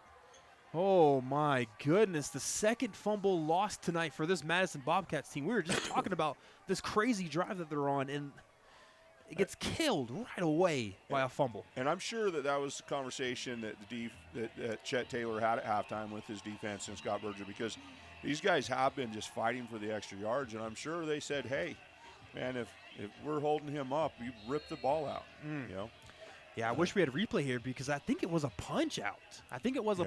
And you're right. Your whole squad is around his feet. You might as well go for the ball. It's not going to hurt you. And it worked right there. Great job there from that Skyline defense as Zion gets the ball in motion, and he tries to get outside, cuts inside, and he's going to be stopped for a 2-yard loss. And I think that's the adjustment Madison made at halftime, right? Like, we're not going to give up the jet sweep. It was a great job by that, really the outside backer there to set that edge and push him more inside, because you're right. You could see the motion for of that defense just moving right over with Zion, but they got to be careful because I think you're right. There's going to be some kind of throwback. There's going to be something. They're setting something up. This is probably the 8th motion that we've seen with Zion. I know they've been doing this for 3 years with Zion, sending him in motion for the whole game. But they're setting something up because Madison is biting on that motion with Zion every single time. So 2nd and 12, and Zion in motion again, goes in a flat, roll out, fake to Zion, and what a hit. What a play. Man, Madison is just tackling so well. So many plays, they've just had a one-on-one opportunity and made a big play. Yeah, beautiful job there from the backers not to follow Zion that time and follow the fake and go back out to the left. Looked like a fake screen pass to the far or this near side of the field, and it was a tight end screen on the back end. But great job from the defense to make it 3rd and 12. Again, 2-down territory here. If you're Brett Taylor, you don't have to get this whole 12 here. You're not going to punt down here. So let's see what they got. They've played this ground pretty well so far this game. As John throws it deep, he's got a receiver. Oh. He underthrew his receiver, Malafua, who was open, But great job by Cash Summers and the back end of the secondary to get a hand on the ball. Should have been intercepted. But good job there to make it 4th and 12. Yeah, that ball's through on target. That's a touchdown. Yep, underthrown, John. That might have been he's not warm. You know, he didn't start the first quarter, but he's starting here in the third quarter. And of course, as you not surprised, they are going for it. They've picked up a couple of 4th downs. They've done a rollout to the short side of the field. That's going to be the far side of the field on your camera. Yeah, the boundary. Yeah. And we'll see if they do the same thing here. They bring Zion in motion, and they're looking his way as they got a wide open receiver. Oh. Dropped by John Garcia. Beautiful throw by John Garcia. He routed the secondary back, got past him, was wide open, and dropped it. Yeah, when you're looking at the scoreboard, and there's definitely 14 points in drop passes out there on the turf from Skyline. Yeah, that's unfortunate. That's very much unfortunate because you had a turnover, brought back 60 yards, and it didn't go anywhere. You didn't do anything on that possession. We'll see how big that is later on in the game. But Madison, here they are. They get, another opportunity with no penalty of that fumble. And we're going to get a false start. Was that on a receiver? I think that was on a receiver. It was maybe a couple guys. It looked like the offensive tackle left early too. That's one of the calls that you get everybody but the center. So you think Madison just sticks with their run right here? Yeah. You do? Yeah, 100%. You got a young quarterback here. Hammond has 150-plus yards on the ground. We saw on that first drive, before the fumble, they weren't able to stop him. That's true. Hammond, you got to trust him. Hammond is their offense right now. Brock, he's a senior. You're going to trust your senior to get you to where he needs to go. Yes, he may make a mistake, but that's something that, he can run a couple laps here later, but you got to go with him as he does get the ball here. Gains about 6, get back to the original line of scrimmage. So it's going to be 2nd and 10. I just think you got to be careful if you're Madison here because you do have that young quarterback in. I just don't think you want to put him in a lot of 3rd and long situations. Just think so you just got to be very cautious in the second half, not to buy into the run so bad that you put him in scenarios that he is going to struggle with. Absolutely. As you saw, even at the end of the first half, he missed some throws when they were wide open. And we'll see what he can do here. Obviously, you don't want to see him going too deep, but maybe the intermediate lower half throws just to get him in motion. I know it's the 3rd quarter, but as he rolls out to the left, he's going to get hit.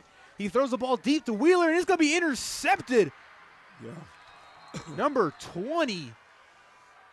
23, Taylor. We've second time called his name tonight.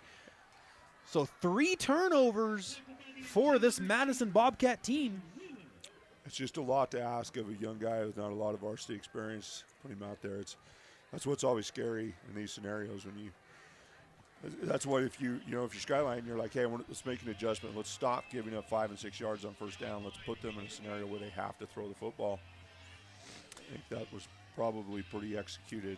At halftime, what they wanted to do there. And that's the situation too. As a quarterback, as a young quarterback, is you're told to throw to one guy at sometimes. And Wheeler's, he's been open on that wheel wide a couple times, but they double teamed him. And you got to think maybe what was his second option there? Yeah, and the heat was coming. Heat was definitely coming from the backside. He took a hit there at the end of that throw. And 2 turnovers to start the 3rd quarter wasn't in the playbook for this Bobcat squad. And Skyline, kudos to Madison. They've been able to hold them and not give up a touchdown. So we'll see what Skyline does to change that up as they come out here for the 2nd time. And quarterback, got to see who it is since they change it every time. It is John coming out for this Grizzlies team as Ojeda Counter. Counter run to Zion. Zion breaks one tackle, gets down to the 43-yard line. Pick up of 8 on that little counter play. They saw Madison do it early in the first half. Hey, let's do the same thing here. Yeah, I would tell you, watching it, one of the concerns that I would have for Skyline, I mean, 3 games in the season. Again, do you want to beat Madison tonight? Yeah. Is this a conference game? No. And, Zion's carried the load for 3 games. You got to keep that dude healthy. Yeah. If you're going to make a run at state, he's got to be healthy. Absolutely. As we got 2nd and 2, Zion coming in motion again. This is going to be a straight keeper for John. He gets the first down to the 50, to the 46-yard line of Madison now. Great counter run there from John, who doesn't usually run the ball for Skyline at the quarterback position. Usually you'll see Cooper in there running that counter inside zone for a QB just straight up the middle there. But really good job from John. Follow his blockers. Pick up about 8 for first down for Skyline. 67 off the field. Another starting defensive lineman for Madison. Exactly right. As beautiful tackle there from the linebacker position for Madison. That was number 7, Tegan Silva. Tegan Silva, we've called his name a couple times, getting hit in the backfield. Very big middle linebacker. He's that kind of like a fierce middle linebacker from back in the 90s. Big, maybe not the fastest guy, but he's going to hit you when he get there. Yeah. He's going to meet you in the hole. But good job there to get down the line and get a tackle for loss there. So now it's going to be 2nd and 11. As an empty backfield for John. As you got a tight formation up top, it is going to go that way, as it's going to be a screen pass for Cruz, and he gets outside, and he's gone. What a blocking job from that Skyline team, just to seal off the inside, let him go up the sideline. Touchdown, Skyline. And they have whatever they planned for this week. They obviously knew that Madison was struggling to stretch the field out like that, and they sure took advantage of it tonight. Yeah, no, they sure have. That's their 2nd touchdown pass from a screenplay. Yeah, and I bet if you totaled up their yards from a screenplay period, it's probably the majority of their yards are from a screenplay. Yes, Caden Cruz gets his 2nd touchdown as the PAT is good, making it 21-14 Grizzlies. And I'm telling you that Madison's running hard at that screen. They're going to catch him They're going to set up that screen, and somebody who's been blocking all night is just going to sneak deep, and Madison's going to have to be careful. Yeah, they are going to have to be careful. But right now, give kudos to the blocking the outside for Skyline. I mean, those wide receivers are blocking. I know in the NFL, one of the big things is, you may be able to run fast, you may be able to catch out wide. But if you can't block, you're not making too many NFL teams. And I love at this level, they're teaching them early to be able to get those guys the ball on the outside and be able to get them down the field. So Skyline, they had 2 opportunities on turnovers. They've answered on 1 to make it 21-14. Madison gets another opportunity here. The first 2 drives early on in this game, in this quarter, has been those turnovers. Yeah, I got to get a quick shout out to Coach Bancarey's wife, Deanie. She sent me pictures. 600 miles away, they just built a home in Lewiston. She has a job there, runs Priest Lake. She sent me pictures out by the campfire with their dogs and watching this game on Idaho Sports. So hope we see her move to town soon, and love seeing the Bancareys in our community. That's awesome. Hope to see you soon. As we get the kickoff going deep, and this time it's going to go over the head of Brock for a touchback. And Madison's going to come out to the 20-yard line. So here we go again. Third opportunity for this Bobcat squad to get going here in the third quarter. As we come to a little bit of a break, let's give just a reminder of, not a reminder, but more of a thank you to some of our boosters for this Madison squad. Flam Funeral Home, Grand Peaks Medical, Pro Pete, Roof Resource, Taylor Chevrolet, all those guys, thank you for what you've done. As Hammond gets the first carry, picks up about 4 on first down. I think they added a new power booster this week, too.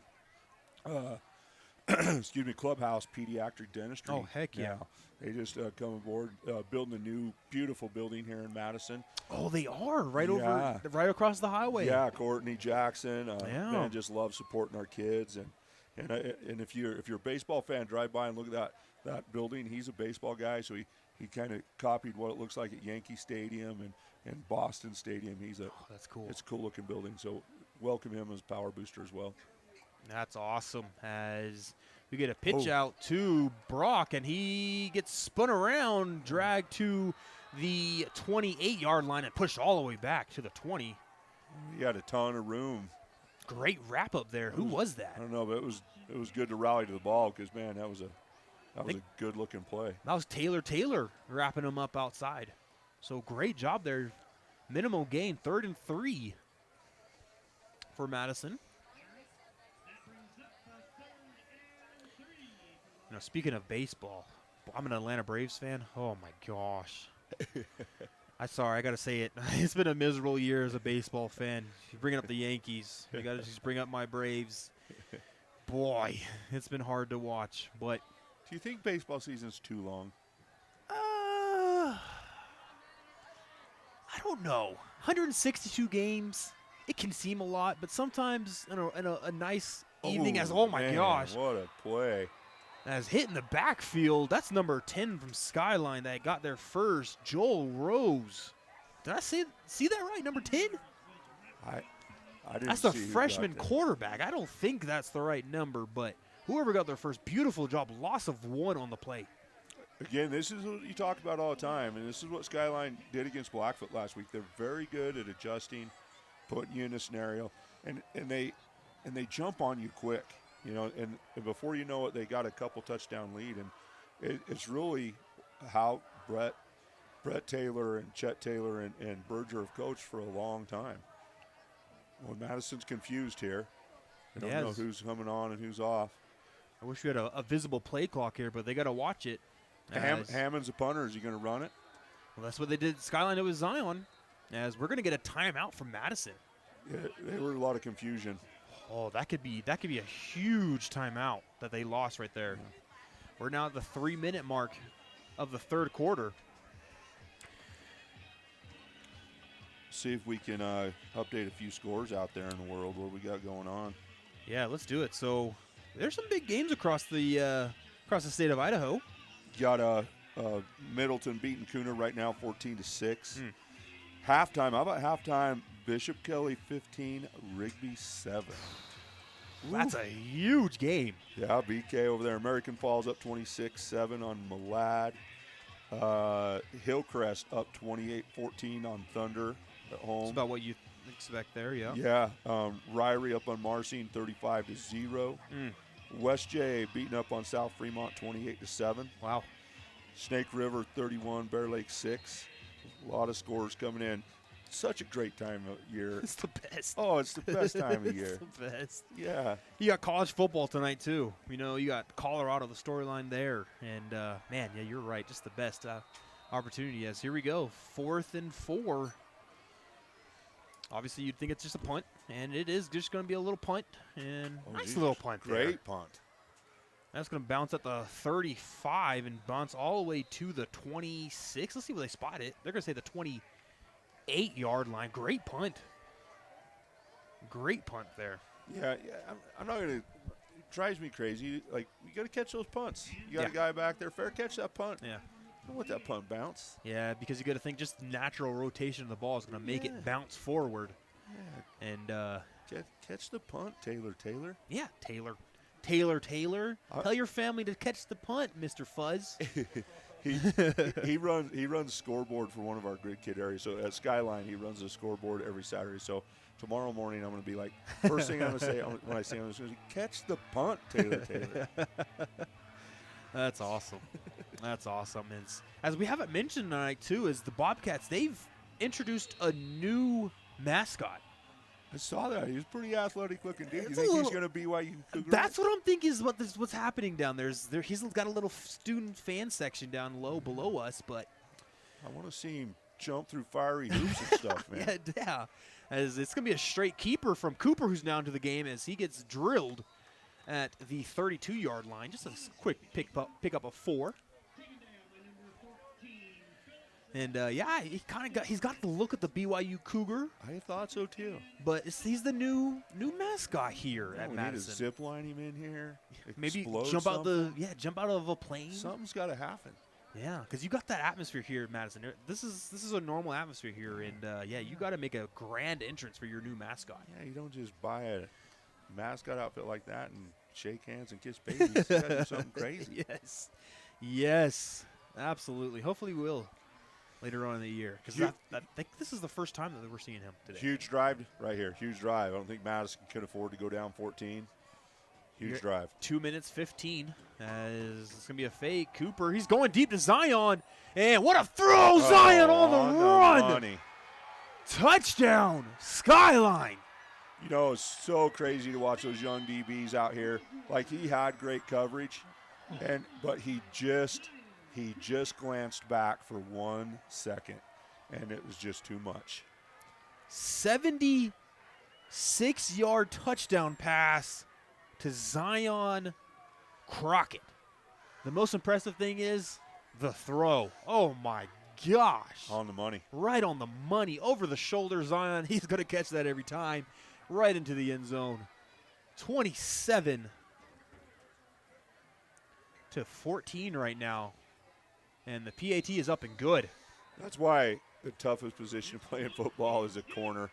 You're out there on one of the best athletes in state, and they run a great play-action play, and you're just doing everything you can to run with him. You don't even know if the ball's coming. You decide to take a look over your shoulder, and just that 1 second gave him the separation. Zion came in motion. That time he just squirted up the sideline, and Cooper hit him on the run. Boy, great job there from Cooper. We talked about earlier in this game, he's not the best of throwers of the football. He can hit them every now and then. He hit it there. And I feel like it's, for me, like when I watch those two quarterbacks, I feel like they're both solid quarterback.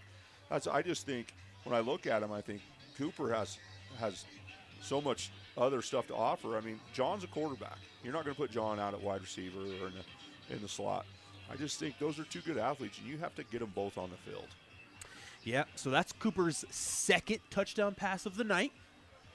His first one came on an 80-yard screen pass to Zion. And then his second one coming just now, a 76-yard touchdown pass to, of course, Zion. So great job there from Cooper as the kickoff now is going to be a little squid kick. Could be, I think that's Dredge up there. It has the ball at the 25, running to this near sideline, cuts more to the sideline, cuts upfield, goes to the 43, 44-yard line. A nice little return there for this Madison squad. And Madison, they're at the territory now that they have to start thinking about throwing this ball a little bit more. Maybe some screen passes. You were able to get on the back of Hammond, but Brock can only do so much for you. And you get down by 14. Right. We talked about like the extra pressure that it would put on that young quarterback with not a ton of experience. And Doherty is a very high IQ kid and is a great athlete. He just hasn't played at this level yet. Yeah. So it's a lot to ask for him to come in tonight like that. And I don't think he knew, right? I think they said be ready, but they were hoping Jack could go. Yeah. So that's a whole other thing when all week long, there's same gap Hammond run through. Yep. Hammond picked up an easy 15 yards just now and got out of bounds. He's going to be wore out. You've got to think he's run about 200 yards. I don't know what his stats are, but I would love to know.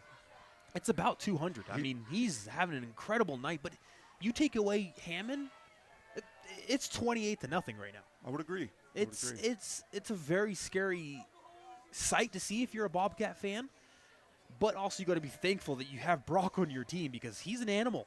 He's an absolute stud in the backfield for this Bobcat team. as it's going to be a fake pitch. Nice pitch. As nice job there by Doherty. Yeah, Doherty. Yeah. Nice fake pitch. Oh, it was actually beautiful when you really think about it. It was a good-looking play. He's such a high IQ player. I watched him grow up in the game. His dad was a college quarterback that was very successful. I want to say he's still in some Division II college, is still threw the most touchdowns as nobody's ever beat that record. So his dad was a quarterback too, and he does a good job. This is just a new environment for him. Yeah, it's a big environment. Homecoming game. You got people that don't usually come out to games that are here tonight supporting, and you're down on the scoreboard. And just really good, it's hard atmosphere to be in as he gets back, throws a slant pass to Thompson, and it's going to be missed. Just a little low. 3rd and 5 is going to be coming up. Things are getting pretty chippy up front. I think they're starting to get after each other pretty good. Yeah, maybe some trash talk is happening. You got to think Skylines, they're going to boast a little bit. It's going on right now. As clock is stopped at 37 seconds left here in the 3rd quarter.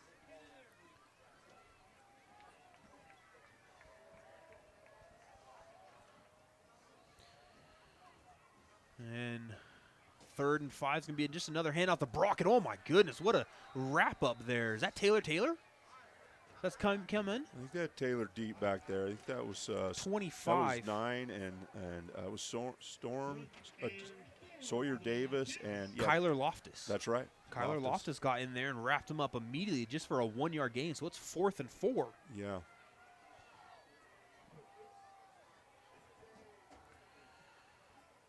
Fourth and 4 here for Madison. They've only completed 1 4th down conversion.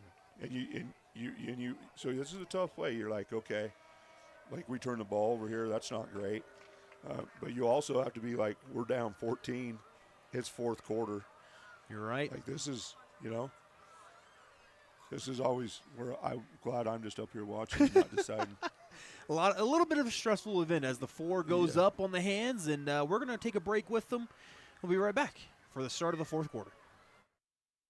At Valleywide Cooperative, we're here when you need us. For 100 years, we have been here to help you with food, fuel, and good old-fashioned advice. And for us, serving is more than a job, it's a way of life, which is why we pour so much into the communities around us. We've employed hundreds of your neighbors. We take pride in that, and in giving back millions in sponsorships, grants, donations, and scholarships. It's our way of saying thanks. We're Valleywide, and yesterday, today, and tomorrow, we're here for you. Once again, we have contributed to your ideal college savings program. Love, Grandma and Grandpa. Ideal. Eventually, they'll appreciate it. Awesome. Thank you. I love it. College costs money.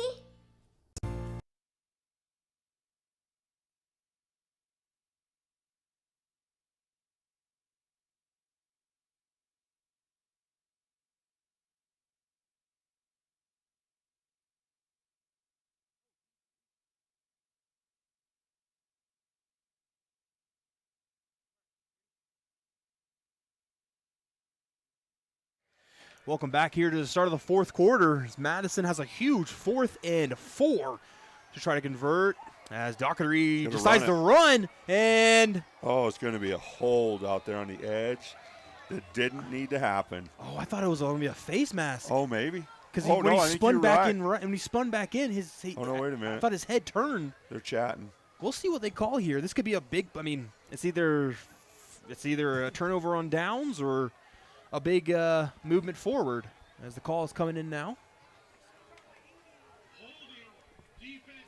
Holding on the defense. So that's an automatic 1st down for Madison. So Madison gets, they get an easy 1st down conversion there to be able to continue this drive on. So 4th down. As I know you're keeping track of the Bishop Kelly game. That could be a huge game. Are they still up? Up 22-15 on Rigby. Oh, boy. 22-15. That's another game to keep track on. You can go to IdahoSports.com to keep track as long just like we are. And it's a big game over there at that cross country as they throw it deep. Oh, and that's going to be intercepted. Oh, he dropped it. No. Dropped it. That's just a classic, like that young QB. He just watched that receiver the whole way. Sam DeMelt is the one that should have got that ball. As you're right, that ball was underthrown and behind the receiver, Wheeler. And Sam saw that, cut and fried, and I thought he intercepted it, but it just squeaked right through his arms. So it's going to be 2nd down and 10 at the 25-yard line. Gotta love Idaho Sports. I just got a text from a buddy in Taiwan.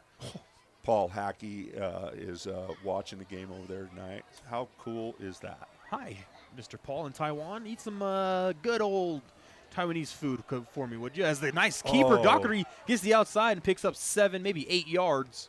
Really good job there to pull that ball in the read option. Well, that's what happens when Hammond trashes you for 200 yards. Everybody, you look at him and everybody's going to chase him. Well, it shouldn't take to the 4th quarter to finally pull the ball, but you're exactly right there. Really good job from Dockery. Maybe the coach is like, hey, pull that ball a little bit.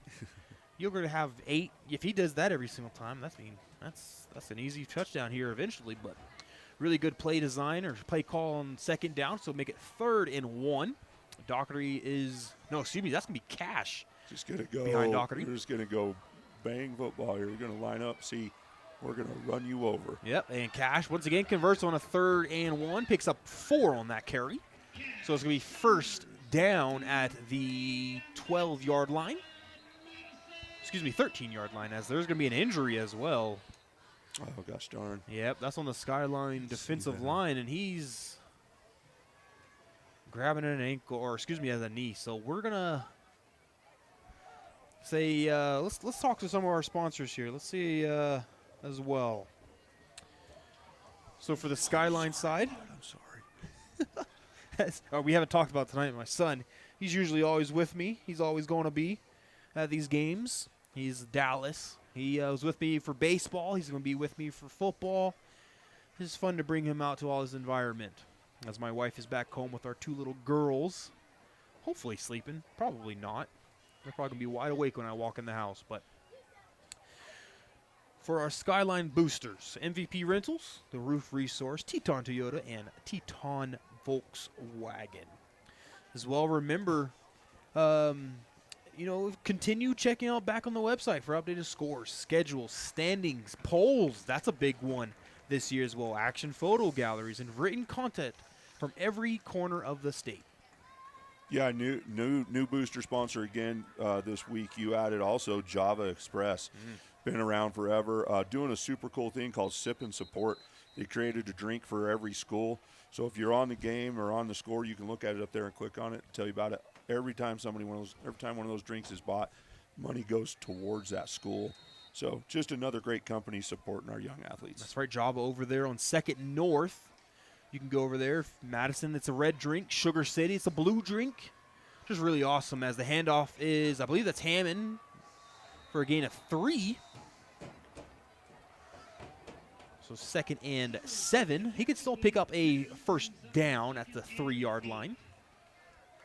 So 2nd and 8. Just under 11 minutes now. So do they take a risk here on a play action and give the Dockery kid a shot? See, this is the part of the field that could get dangerous. Field's shorter, it's smaller, and if you're young and at a quarterback, at the quarterback position, you're going to want to throw to, what your coach wants you to, and reading the progression is going to be a little bit harder and a little bit faster down here. So Skyline selling out on the run. Let's see what we get.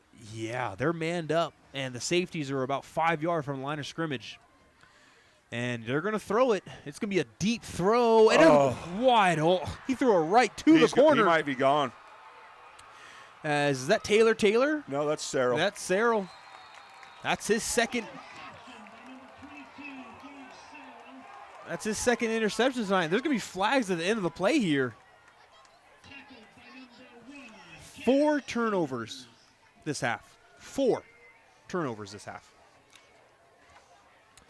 It's tough, and as we know, Jack Cadero sprained his ankle yesterday. Dang it, he tried. I watched him in warm-ups. He tried to get cleared to play. Dockery's a great quarterback, young kid coming up, put in a really tough spot here tonight. And you know, all you can hope is that he learns over this still and gets better. As on the end of that play is going to be an unsportsmanlike conduct on the Skyline team. It looked like one of the defensive linemen, you know, just to add, you know, injury to the output. They pushed around Dockery. I think he pushed a player into him.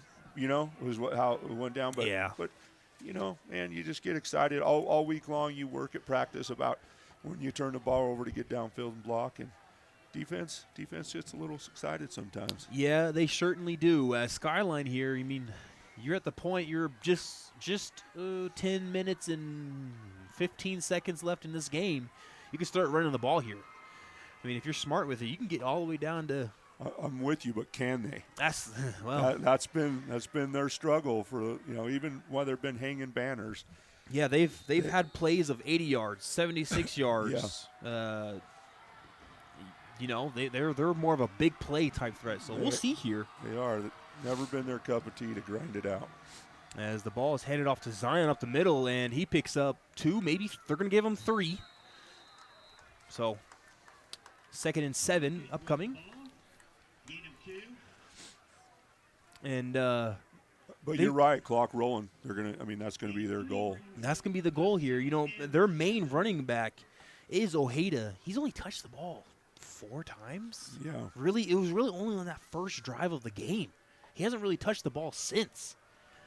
Number 8 for Blue over there hasn't really gotten the ball. You'd think they'd give him the ball now, but they're gonna go to an empty set here. Usually, this is where they bring Zion in motion and go a quarterback right up the middle here, but we'll see what they decide to do. As it's going to be a screen pass, and it's going to be, I thought he was about to throw it. That's Cruz out there, and the flag is down on the play on the far side, as I think they're going to get a hold on Zion. Wait, no, maybe not. We'll see here with I thought it was going to be a hold on one of the receivers out there trying to block. It seems like that's where that flag would have been through. Interesting conversation. Zion seemed pretty upset. Yeah, and to be honest, the reason I got a little bit more excited because I thought he was about to do one of your double passes because he threw it behind the line of scrimmage by about 4 yards. But he decided to run it. Referees taking their time here. I love this. They're going to waive this? Inadvertent whistle on the play. And no flag. Yeah. And they're going to replay second down on this? Just how it works. No official wants to do that. Man, officials, it's always funny to me to listen to people be hard on those guys. They come here with the same goal as the players. Yep. They want to have a great game too. And you didn't plan on your quarterback throwing an interception. You didn't plan on fumbling the ball. The ref doesn't come here to make a bad call. Like, things happen. This is a lot of action going on. Let's just remember to support those guys, and it's easy to be up here. Absolutely, as the head coach for Madison is talking with the Whitecap. Yeah, just communicate, and that's all you can do. Hey, Coach, we made a mistake there, you know, and play on. So here we go. The clock is not running yet, so they're going to communicate again. I wonder if they're going to add some time onto this clock. Oh, I don't know. They're not. So here we are, 9 minutes and 19 seconds. Clock is running not now. Okay. So in motion man is going to be as Cooper goes up the middle for a gain of about 5, maybe 6. So it's going to be 3rd and 1. That Cooper man, Boston Hughes. And here we go, 3rd and 1. This could be a big stop for Skyline. You got to think they're going to go for this no matter what. But for Madison, if you want to get any type of opportunity, any type of prayer to be answered, it's got to be now. Yeah, with the game clock. And you're now going to be under 9 minutes, maybe even under 8 minutes and 8 and a half. And you're down 2 scores just to tie it up. Yep. So 3rd and 1. You got Ojeda in the backfield. And Madison, of course, they're sending everybody. As it's going to be a straight keeper, and he doesn't get it. He's going to be stopped right back at the line of scrimmage. So it's going to be 4th and 1 again. And let's see what the play call here is going to be. I'm punting the football away. You're up by 2. Are you punting? Yeah, I'm punting away. You're up by 2 touchdowns. You know, earlier in the game, we were talking about the confidence of Coach over there. I know, but that's why I'm laughing while I'm saying it, because he's probably not even thinking about it. Oh, no way. And yeah. No way. I was listening to a podcast earlier in this week, and they were talking about the different types of coaches. You know, sometimes in the NFL, you got defensive coaches who, in this situation, they're punting all the way. Yeah. But there are some coaches who are offensive coaches. They don't even think about it. Yeah, it's not even an option. Yeah, I'm punting here. But they are lined up in punt formation, so Zion is in. Oh, what is this? What in the world is this?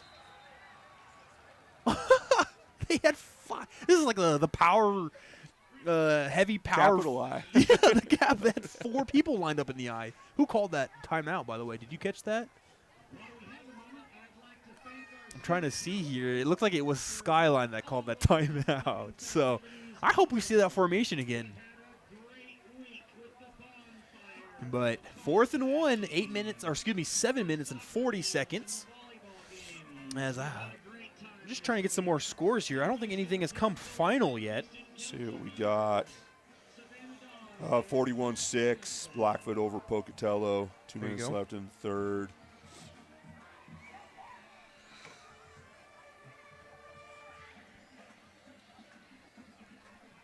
I mean, just another reminder, too, is we still got to think of the IdahoSports.com player of the game. You know, if it stays where the score is right now with 7 minutes left, Skyline, you got to think it's Zion with those 2 long touchdown catches, but it also could be Cooper, you know, who's thrown those balls and had himself a really good game running the ball. But here we go. They're not going to come out with that massive I formation. So instead, it's going to be a heavy backfield. You got Zion on one side, you got Ojeda on the other. No, excuse me, Cruz on the other side of Cooper. As Cooper gets set, throws the ball. It's going to be a straight handoff to Zion out wide, and there is no one on that right-hand side as he gets a block down the field, steps out of bounds at the 37-yard line. Only thing you would love to see is the young man stay in bounds. Other than that, it was perfect. Yeah, he tried to spin back inside, but that right foot just barely stepped out of bounds to stop the clock there. And, yeah, that was a great call. Yeah. There was a really good job by the right side of the offensive line because they just sealed all of it. Me and you could have gotten that first down. Oh, I don't know, man. There's nothing that could have stopped them. I mean, that was a perfectly designed blocking scheme for that Skyline squad. So here we are, first down at the 39-yard line of Madison for Skyline. You got to think they're just going to run this ball. They're going to get this clock running. So in the backfield is I think it's Cruz, not Ojeda. Yeah. Zion goes in motion, and they're going to hand off. No, excuse me, straight quarterback keeper, and really good job there from. You get a number here for Madison. 24. 24. He did. He read that early, stepped right up through the hole, made a great play. Yeah, Alex Ramos. So really, really good job there just to recognize that Cooper had that ball. Alex Ramos, that name is familiar to me. So I watched that kid in an 8th grade Grid Kid Championship game, and he come out in the first half, said his arm was hurting. They wrapped it up. He played the whole second half, played a incredible game. His arm was broken. Oh, boy. Played the whole second half of the broken arm. Yeah, that's a different breed. Yeah. That's a different breed here at Madison County. As 2nd and 10 is the down and distance for Skyline, as they are going to throw this ball. They're going to give him a one-on-one, and it is dropped. They're going to say, yeah, it's our Malifua. It's our kid out there. He's had a couple opportunities. Malifua is the one that had the one-on-one, and he had the jump ball that we liked. Yeah. Just a high point. He could have gotten that ball. He has the height advantage. That's not the question. But, man, I want to say it's going to be a drop for him if you're looking at the stack over there. And he has to make that play. It's just what they got to have from him. Yeah, absolutely. But here we are, 3rd and 10. The clock is stopped. So 6 minutes, 38 seconds left. And Cooper moves Cruz to his right side now. And it's going to be a inside zone to Zion. And great job from Madison. Meets him at the line of scrimmage and moves him backwards to make it 4th and 10. Do they have a field goal kicker? You know, he doesn't have a bad leg. He's not super accurate. I don't see him kicking anything from out here. Because the wind has completely died. There's 0 wind now on the field. Beautiful out there. Yeah, it is. We had to open up our windows up here because, man, it's gorgeous outside. So 4th and 10 here, right in the middle of the field. Empty formation for Cooper. As you got Trips bottom, Twins up top, and he's gonna pooch it. Yep, he sure is. Let's see how good of his punting skills is. As that ball's going to run forward. Zion lets it roll. 5, 4, 3. As they're trying to push the ball, but they're going to pick it up at the 3-yard line. What a beautiful punt by Cooper. Love it. I love it. Put all the pressure on that young quarterback. Say, Madison, you have 5:39. You got to score twice to tie it up. Yeah, not only that, you got to do it from the 3-yard line. Your own end zone, basically. As we do have some final scores here. Raft River, 74. Oakley, 32. Middleton, 28. Kuna, 14. You had a 100-yard rusher in that game with 2+ touchdowns.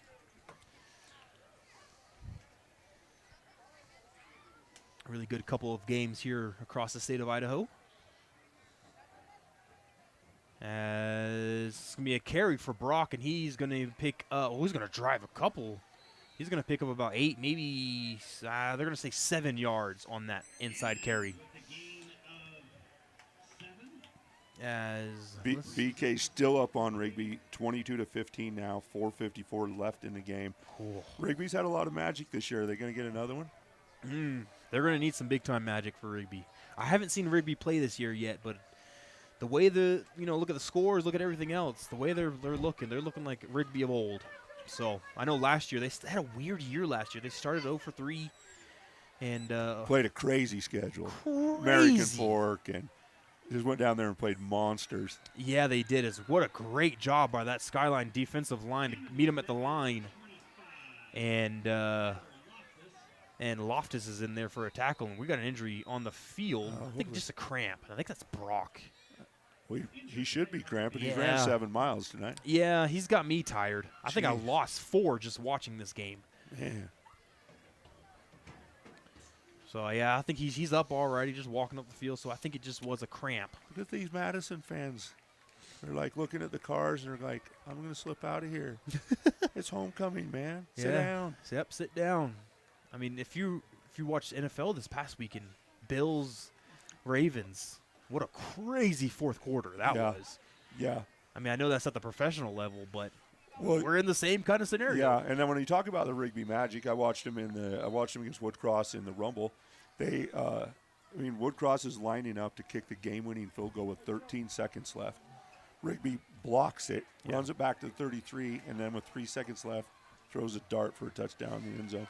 Yeah, they've had some crazy magic this year. It's just insane as Cash runs forward, picks up the first down to the 21. We're under 5 minutes now, 4 minutes and 35 seconds to be exact. Madison has 2 timeouts left, it looks like, if the scoreboard's correct. As it's going to be a throw to the middle. Nice throw there. That's going to be caught by Dredge, and he powers forward for another first down for Madison. That's really, I hate to say this, but that looks one of the best throws of the night. Right on target, right between the numbers. Just an easy pickup there. That's what he should have done earlier in this game. We're at 4:20 now. Going fast. As Cash is in the backfield, picks up maybe 2, maybe 3. They're going to say 3. So 2nd and 7. This is that tempo that we were talking about earlier. Yeah, and this is what I thought we would see all year from these guys, and I just, I don't know if coaches just don't feel like they're ready. But look at the defense. Yep. Defense wasn't even lined up. As that's going to be incomplete outside. No catch from Wheeler. They're going to say he trapped the ball. Boy, he's not arguing too much, but yeah, it looked like it just bounced right into his chest. I see what you're talking. He could have gotten underneath, but No, I think he definitely trapped the ball there. Incomplete, stops clock, 3:54. But you don't have a ton of time here. You're going to have to take a chance. Yeah, you really are. So here we go, 3rd and 7. Doherty calls for the ball, gets it. He's looking left, and he's going to throw outside to no one. Very much miscommunication between the receiver, quarterback there, and 4th and 7. This is, I hate to say it, this is game right here. I mean, it's pretty much game. 4th and 7. For sure. You got to, if you want some kind of miracle, you got to pick this up and get going. And so Doherty gets the play call.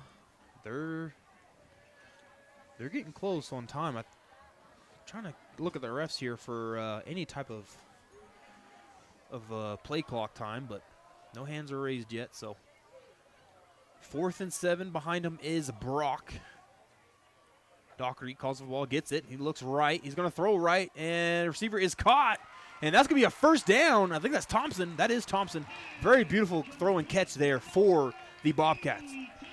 And that is not Thompson. Excuse me. That is Tice Hodges. And this is what we talk about, this offense with Matt Pancari, like completion. It shocks me that quarterback's coming to the sideline. Everything would normally, he wouldn't leave the pocket out there. And this ball would already be snapped. Yeah. I really like the pace of this.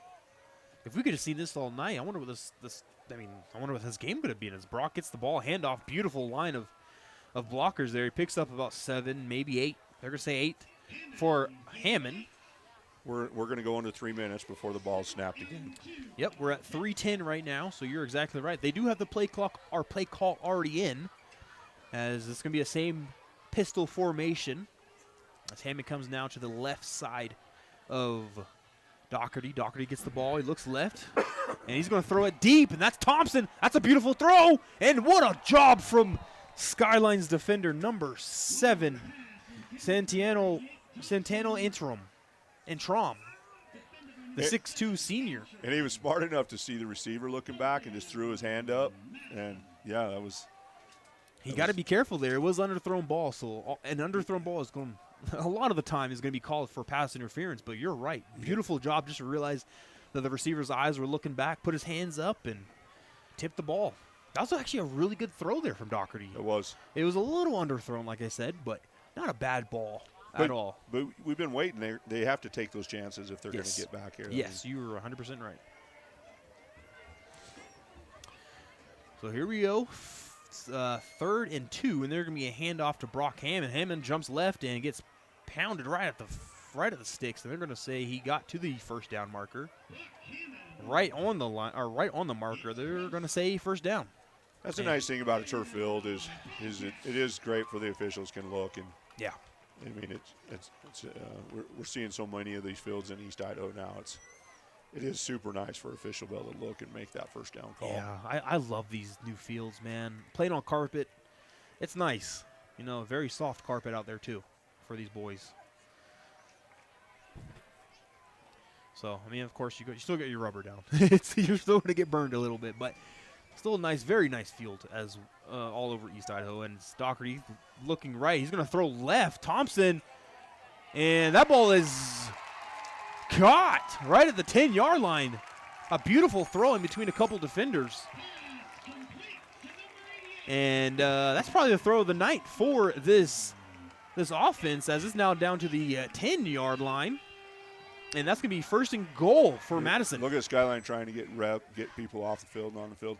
This hurry-up thing is I would just love to see him commit to it and go. We're right at 2 minutes. Brock gets the ball, and he gets stopped. Maybe a gain of 1. And the timeout by Madison. So timeout Madison. They have 1 timeout remaining. We're at 1:56. So if they score here, we're going to see an onside. That's always fun. We are going to see an onside kick. I mean, we get to see the skills of Stoddard. Finally. Yeah. So I don't know how often he's working on that onside kick, but you know, it's definitely going to be a tough one to get. But first, you got to get that score. That's the big thing here, one step at a time. So let's look forward just to a little bit of the next schedules. We got looking forward for Madison next week. Or excuse me, next week they got Blackfoot, and then Thunder Ridge, and then Rigby. We were just talking about for conference play starts for them. Yeah, for Skyline you got Hillcrest, and then you got Idaho Falls and Shelley coming up. So some good games coming up for both of these squads. Remember, Madison's in 6A, Skyline's in 5A. So this is a non-conference game, but still a very good test for Madison, a very good test for Skyline, as the Doherty, feeling the pressure, rolls out left. He's got some room. He's going to take that room, and he runs to the 6-yard line. He's going to be out of bounds, so minute 50.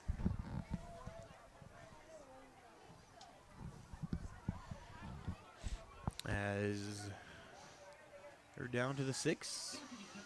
Still 22-15, that Bishop Kelly game. BK has the ball, second 11, only a minute 14 left. So, were you going to call that an upset? I don't know if I would call it an upset. I think that was the big question. Yeah. I think BK is great. I mean, obviously it's an upset because he had him. As Doherty throws out to the flat, and what a drop! As I believe it was Thompson that caught that ball. What a second effort to get in the end zone. As with that effort from Thompson there, he got tackled short, but was able to spin and turn around into the end zone there. So Madison finally on the board here in the second half, and the PAT is up and good.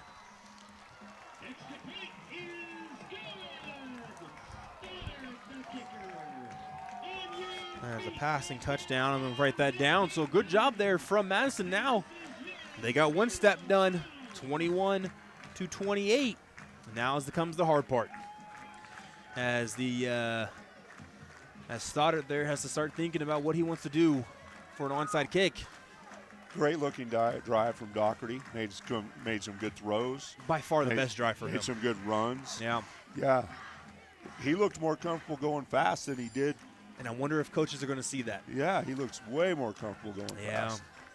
It's like almost like he doesn't have time to think about anything. Maybe. You know? He's just, hey, let me be in rhythm. So obviously Hans team are going to be on the field for both squads. And Doherty, what's the special thing about onside kicks? How do you do these? In the NFL you don't really see them anymore, which is sad. It's just about, obviously you're trying to get a wicked bounce. Timing is important. Bounce. You're trying to get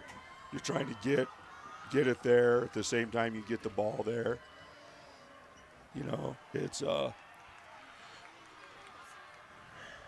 So, is Stoddard, is he a soccer player? I don't know that for sure. I don't think so, but okay, so it looks he's lining up to go to the right side of the field.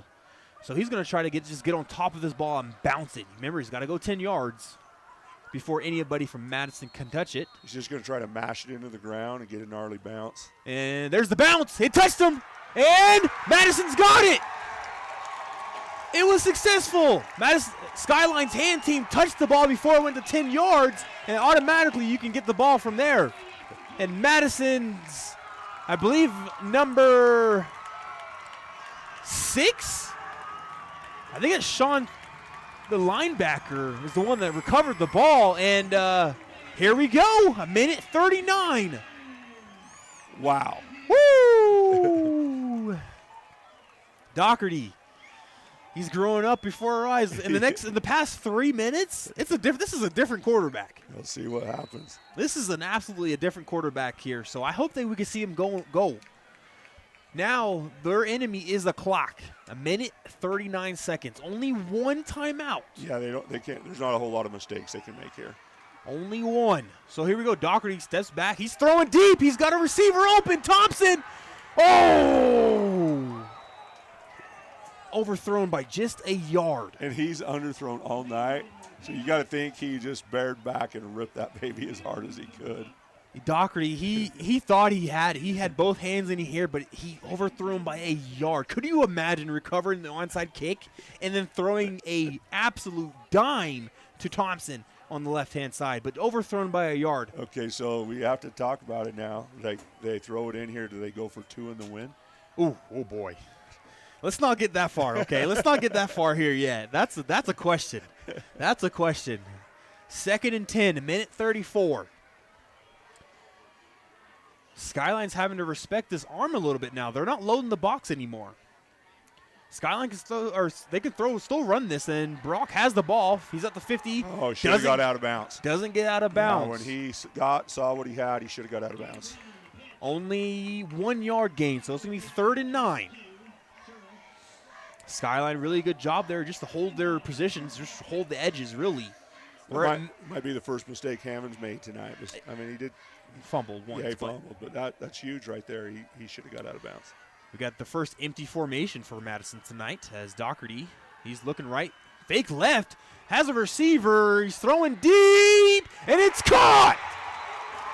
Caught at the 13-yard line by number 13, Braden Wheeler. And Madison takes their final timeout of this game. He pump fake left, faked like he was going to throw another wheel route to Thompson, but instead it was a wheel route to Wheeler that was actually a beautiful back shoulder throw for Wheeler over there. Doherty, this is a different quarterback. I don't know what happened. I don't know what kind of water they gave him in the past 4 minutes. This is a completely different player. And the Madison fans that got up and left, I hope you get a flat tire on the way. Oh, man. Geez, look at your kids are out here battling. Man, you got to stay. Beautiful night. We were talking about the Bills and Ravens game. Everybody left because they were down by 15 with 4 minutes left. And what happened? They came back and won the game. Madison, they're doing it right now. Down by 7, final timeout of the game, 54 seconds left. But you are at the 13-yard line. 12-yard line. No timeouts left. So, yeah, I mean, you get tackled in bounds a couple times and you're in trouble. Yep, and that's, you know, you got to think that's what coaches are saying is if you don't just get the ball out of bounds. Yeah. If you're Doherty, don't push anything. You have 4 downs. And we've seen Doherty's capable of running. We've seen it. Yes. So here we go. Everybody's selling out for coverage. Maybe they run a draw with him. Doherty hands the ball off to Hammond. Up the middle, Hammond at the 5. Touchdown, Madison! Brock Hammond. And there's a flag, but I think that was after the play. Oh, no. That was after the play. There is a flag. I thought it was after the play. So we'll see what this flag is. But for right now, touchdown Madison. Of course, the Boo Birds are coming out, but we'll see what this flag is. I thought it was after the play, though. Because he was already in the touchdown, then the flag threw. But let's see. I'm not going to say anything yet, as they are going to go talk to Skyline here.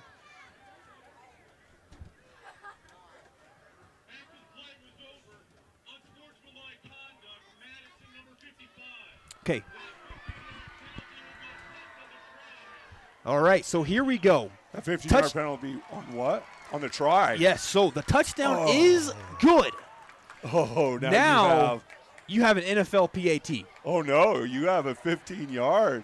It's a 15-yard penalty, so the PAT is 18. It's at the 18. My apologies. This is at the 18-yard line. I mean, we are talking about Stoddard. Oh, they are going to kick it. He's a very confident kicker, okay? I'm not going to jinx him. I'm not even going to look at the play for you Madison Bobcats fans. Mainly because I can't really see it. But that is okay. So here we go. Stoddard, very important, crucial extra point.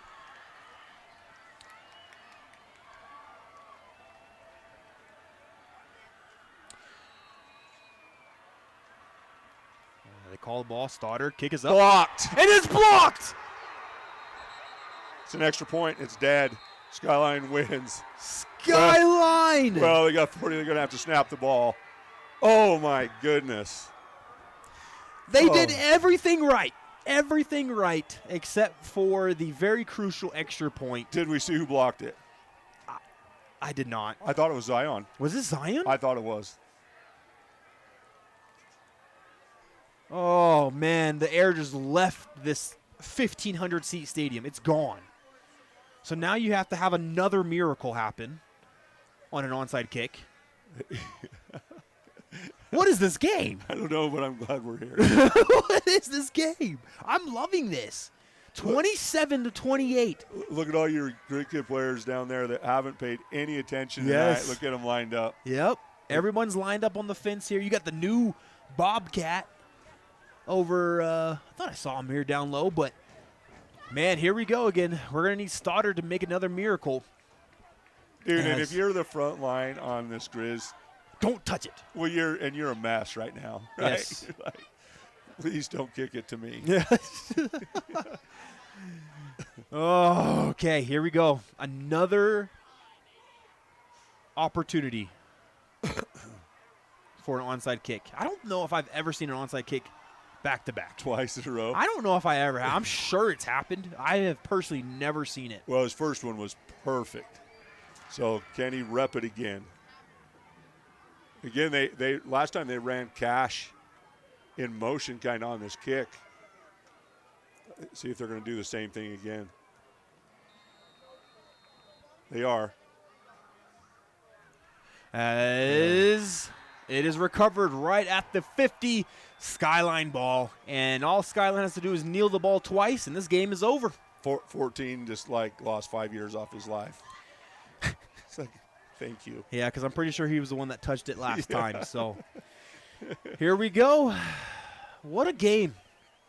Two great teams. Fantastic teams. And great communities that support them. Just what an atmosphere. What a game. Great sponsors on Idaho Sports. Like it was what it's all about. And if you're coaches on both of these squads, you lost hair. You, yeah, a lot of stress here to the end of this game. But at the same time, these were 2 undefeateds coming in, right? No, Madison was 2-1. Oh, Madison was 2-1. They lost to Hillcrest. That's right. That's right. To another, the 5A winner. But if you're Madison, you're a squad. No, for sure. You're a squad. And like we talked about, they just really haven't found their offensive identity. Like you would like to think the way we watched the end of this game that, maybe some things will change with them. But they've been pretty clunky up to this last quarter. Yeah, and we'll talk. We'll go to commercials and we'll talk about the player of the game. But those last 4 minutes of Madison, that was some of the best ball we've seen all year. And if you're the head coach, if you're coach and you just got to see that and you're like, man, if we had done that all game, man, it's just there. You're almost there. You're almost there if you're Madison, and they just made some mistakes at the very end, and that's the score.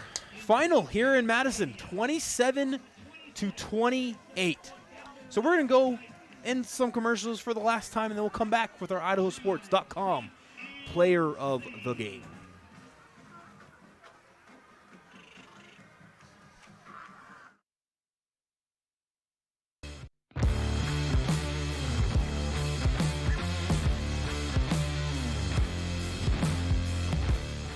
We're Valley-wide cooperative.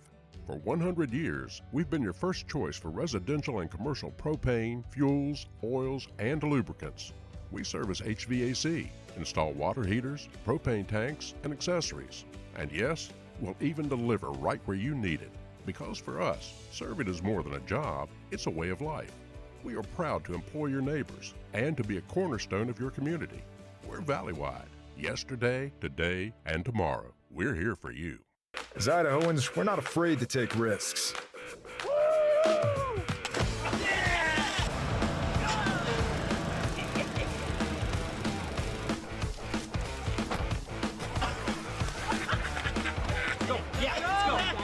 All the way, all the way. Go. All the way down, all the way down.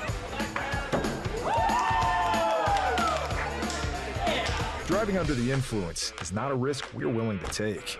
Be around to do more of what you love. Vaping sucks you in quick, and the more you vape, the harder it is to quit. Not to mention all the chemicals and health problems. That's why thousands of teens are joining My Life, My Quit. Visit mylifemyquit.com or text START MY QUIT to 36072.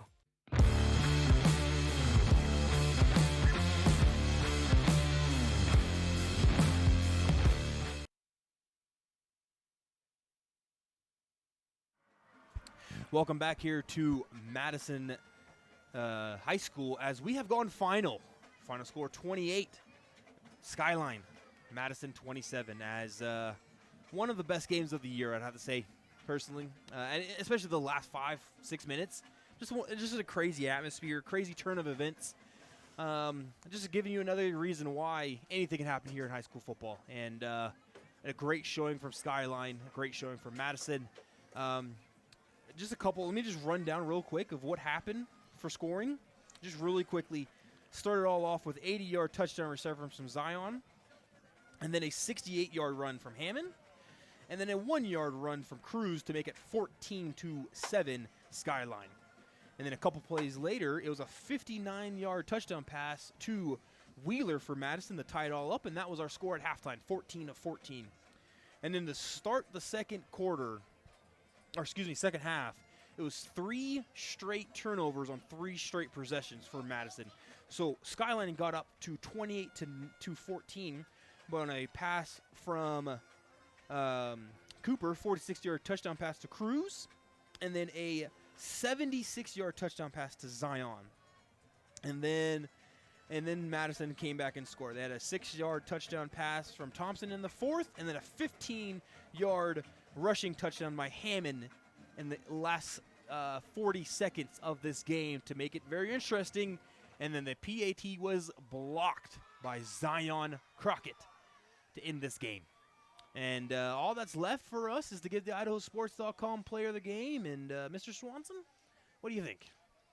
Man, so many amazing athletes on the field tonight. I mean, Hammond had a crazy game. Yeah. But you also have to love the Doherty kid who fought back, but I just don't know how you don't give it to Zion. So many huge plays for Skyline tonight, and so many big plays. He's such an explosive player. Just got to give player of the game to Zion Crockett. Yeah, and I agree with you. You got 2 receiving touchdowns, 150-plus yards receiving. Obviously on those 2 big plays, 80 yards, 76 yards. And then, of course, the biggest play of the night, the extra point blocked. Yeah, you saw him on defense, Travis Hunter type. Oh, Travis Hunter yes. type night out there. He played on both sides of the ball and played well. But what a beautiful atmosphere. Huge shout out to Madison High School here. Their facility's beautiful. They always do a great job. Their band, their cheerleaders, the support they get, the concession stands. It was Grid Kid night. You saw 250 of their future Bobcats out on the field. They introduced a new mascot. And we're just grateful to spend the time watching these young athletes in our community. It's awesome. Absolutely. Well, today's player of the game is brought to you by the Idaho Office of Highway Safety, reminding you to always keep your head in the game. Whether you're in the field or on the road, be in the moment and free from distractions. This has been an IdahoSports.com game streams production of East Idaho Game Night. Coverage on IdahoSports.com is presented by Project Filter, a Valley-wide cooperative, Next Steps Idaho, Ideal Idaho's College Savings Program, and the Idaho Office of Highway Safety. Special thanks to everyone here at Madison High School for their hospitality and this beautiful press box we have not talked about tonight. And help getting this game broadcasted to you. And congratulations again to our IdahoSports.com player of the game, Zion Crockett, presented by the Idaho Office of Highway Safety. Thanks again for joining us as the Skyline Grizzlies defeat Madison Bobcats 28-27. For my broadcast partner, Doug, for our cameraman, Mr. Kyle Fuzz, for my son, Dallas, and everyone here and behind the scenes at IdahoSports.com, I'm Josh McGauley saying so long until next time. And next game's next week. Tune in to IdahoSports.com for the Friday Night Flash just to see as the game wrap up as well. Everyone, have a good night. And be kind always. Good night.